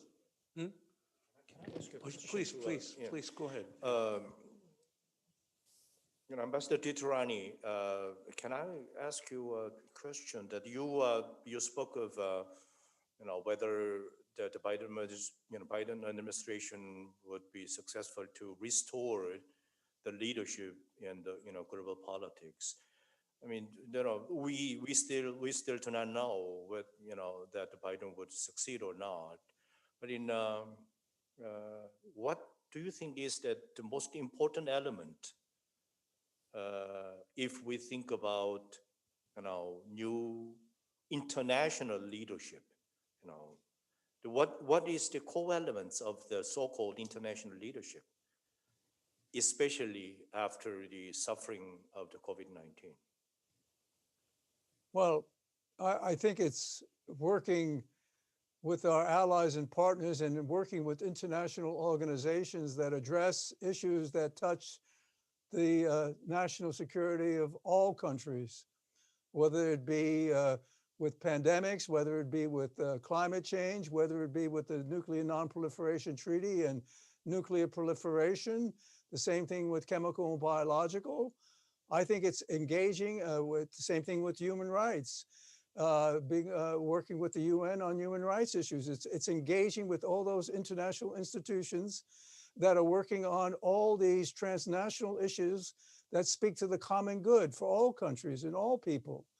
And then obviously doing some excellent work with our allies and our partners and engaged in regional and global issues in addition to working with these international organizations, whether they be the United Nations or others. And so, yes, I do think, and I think that's a positive, that would be a positive development. And I think countries would be looking forward to it. And as I mentioned in some of the comments I opened with, with the RCEP and with South Korea looking to the south and with the TPP, countries are coming together, realizing that, we are that much stronger and more capable when we do come together to work against these, whether they be pandemics or nuclear proliferation or international terrorism. We need to come together on that. But I'll end on this note, though. I think the threat of the nuclear threat is immense, and nuclear proliferation touches all countries because it's horrific.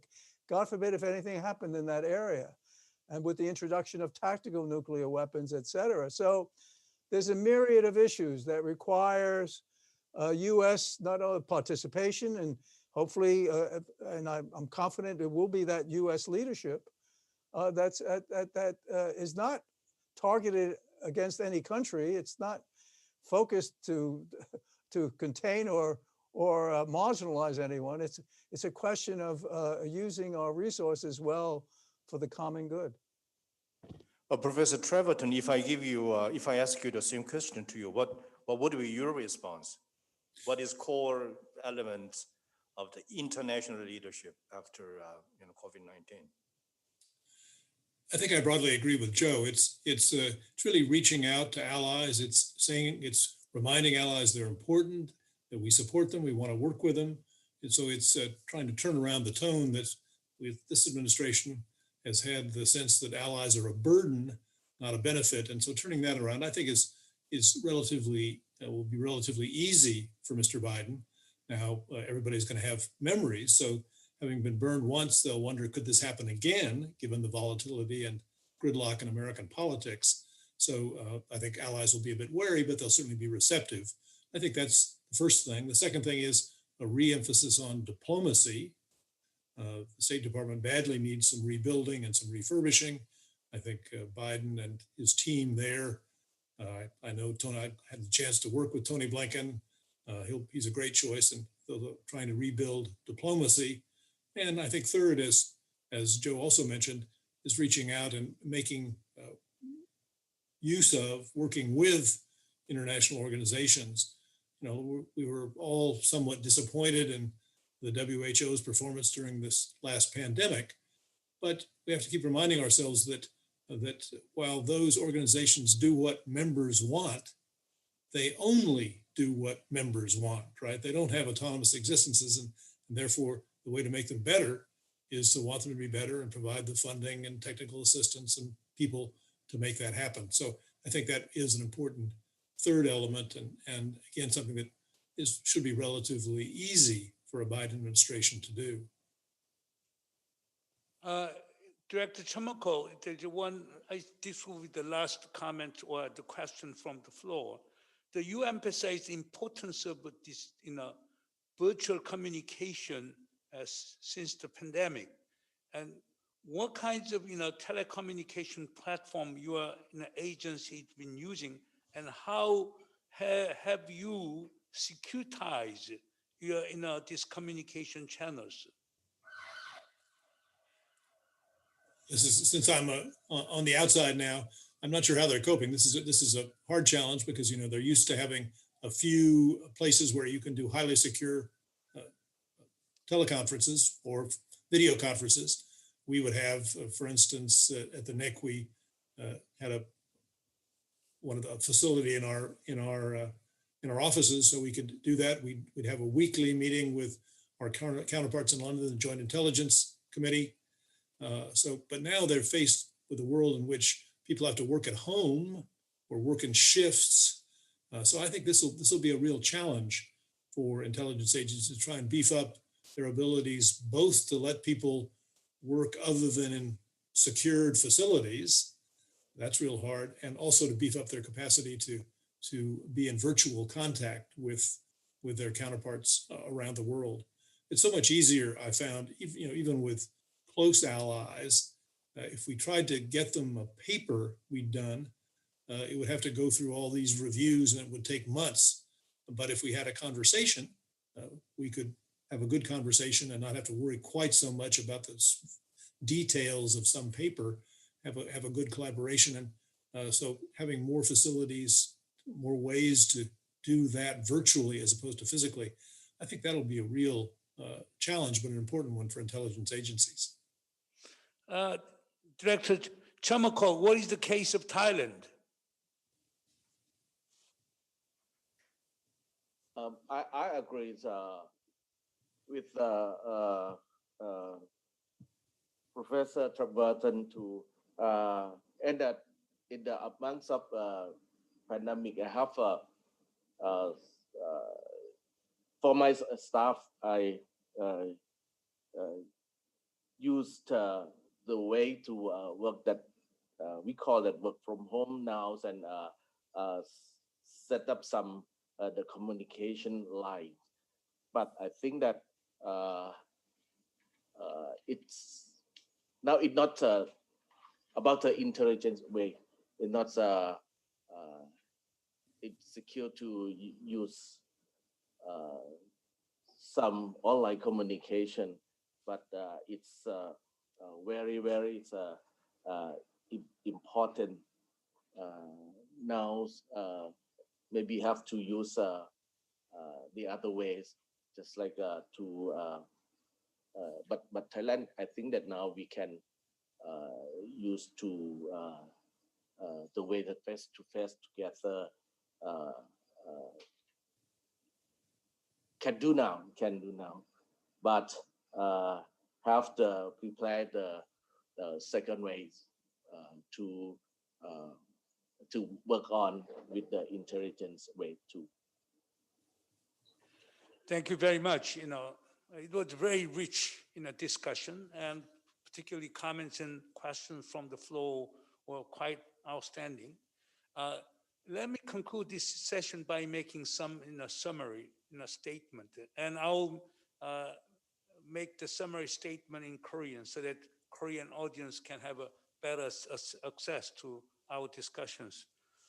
오늘 토론에서는 보면 그렇습니다. 하여간 이번 코비드-19 전염병이 상당히 큰 국가안보에 대해 영향을 줬다. 그리고 국가안보에 대한 그 논쟁을 촉발했는데 군사안보 중심의 전통안보, 그냥 국가안보에 영향을 주는 건가?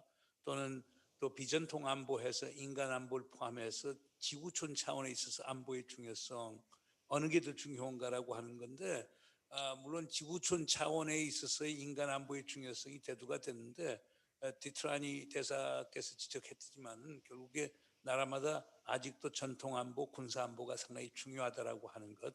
그러니까 서바이벌이라고 하는 게 생존, 내셔널 서바이벌, 국가 생존이라고 하는 게 우리가 소위 군사적 위협으로부터의 서바이벌, 그것도 그 생존이라고 하는 것도 있지만 우리가 뭐 이코노믹 서바이벌, 그다음 바이올로지컬 서바이벌, 뭐 소셜 스테빌리티, 뭐 다양한 형태의 위협들이 있는데 아직까지도 코로나 사태가 왔는데도 불구하고 군사안보 중심의 전통적 안보가 상당히 강하다라고 하는 것을 느낄 수가 있었을 것 같습니다.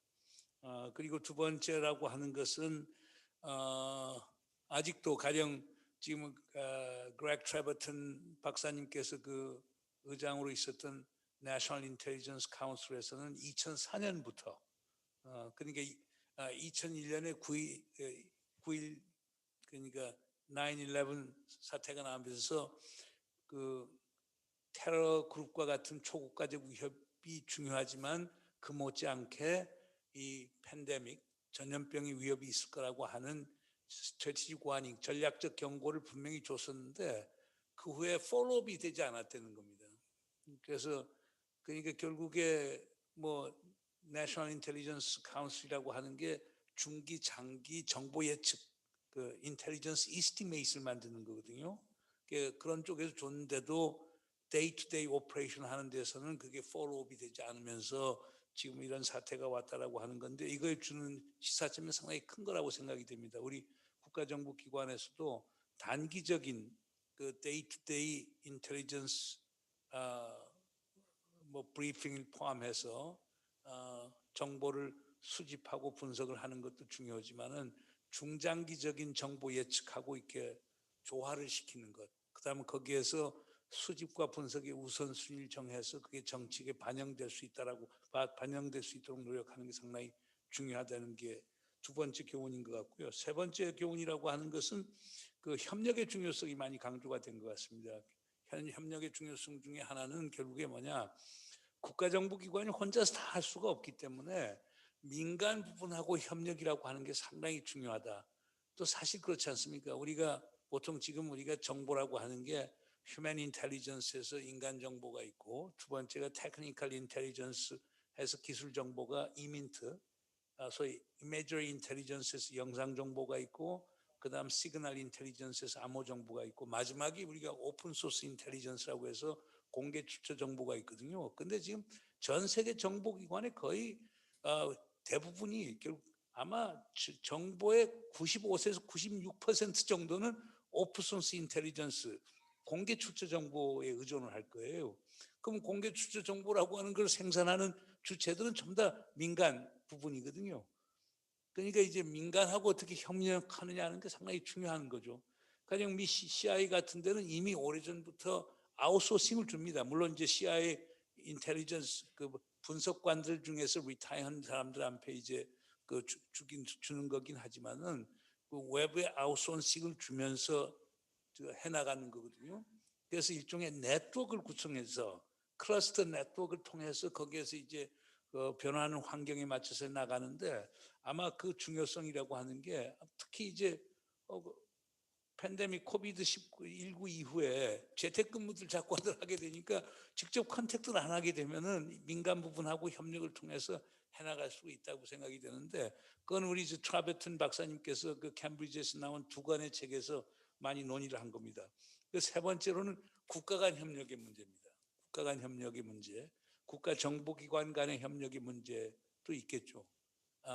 그것도 상당히 중요하고, 뭐 우리 NIS에서 지금 뭐 여러 국가들하고 소위 양자 정보 협력 체제를 갖고 있고, 아까 또 트레베튼 박사님께서는 결국에 지금 미국이 갖고 있는 5I, 5개 국가, 5개 5I라는 건 기본적으로 그렇습니다. 오스트레일리아, 캐나다, 영국, 미국, 뉴질랜드 5개 이 소위 영미계 계통 국가들 사이에 아주 그 고도의 높은 수준의 정보 교류를 하는 걸 얘기합니다. 그래서 에셜론과 같은 아주 중요한 정보 수집 플랫폼도 공유를 하고 하는 건데, 그래서 지금 가령 뭐 독일이나 일본이나 한국 같은 데는 우리도 동맹인데 왜 우리는 참여 못하느냐 얘기를 하는데, 트라베튼 박사님께서는 자기는 그거 확대하는 게 더 찬성한다라고 그러는데, 지금 일본이 그 소위 6I를 만들려고 엄청 로비를 하고 있고, 또 한국이 못 들어가면 또 우리 또 보수 진영에서 엄청나게 비판을 하겠죠. 그러니까 그 노력을 해야 될 건데, 그러나 하여간 우리가 아까 디트라니 대사께서도 얘기를 하시고 처마콜 우리 그 의장께서도 얘기를 했지만은, 우리가 말하는 새로운 안보 위협들 중에서 기후 변화, 그다음 대량살상 무기, 그 다음에 지금 전염병과 같은 팬데믹, 이런 건 국제적 공조를 하지 않으면 도저히 불가능한 거거든요. 개별 국가만으로서는 다룰 수가 없는 것이기 때문에 그런 점에서 아마 협력은 가속화되지 않을까 생각이 됩니다. 그러나 하여간 이번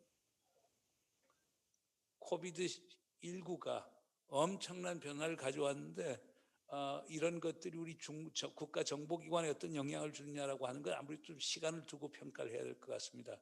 하여간 오늘 대단히 감사합니다. Thank you very much for your rich participation. I hope you can join us next year too. Thank you very much.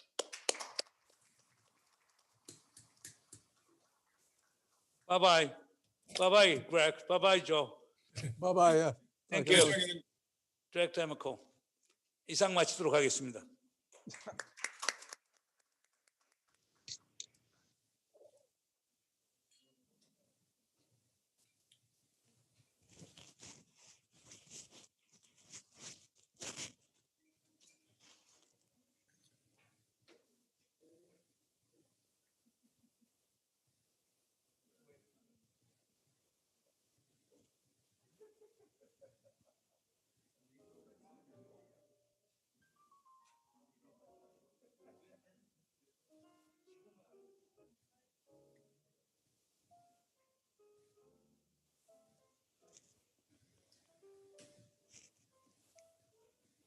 I think we come back in 1 hour and 15 minutes. That's right, I think. Yes, yes. So we're on break, guys, right? Yeah, I think so. Yes, yes. Okay. See you Okay. guys. See See you, ya. Greg. See you.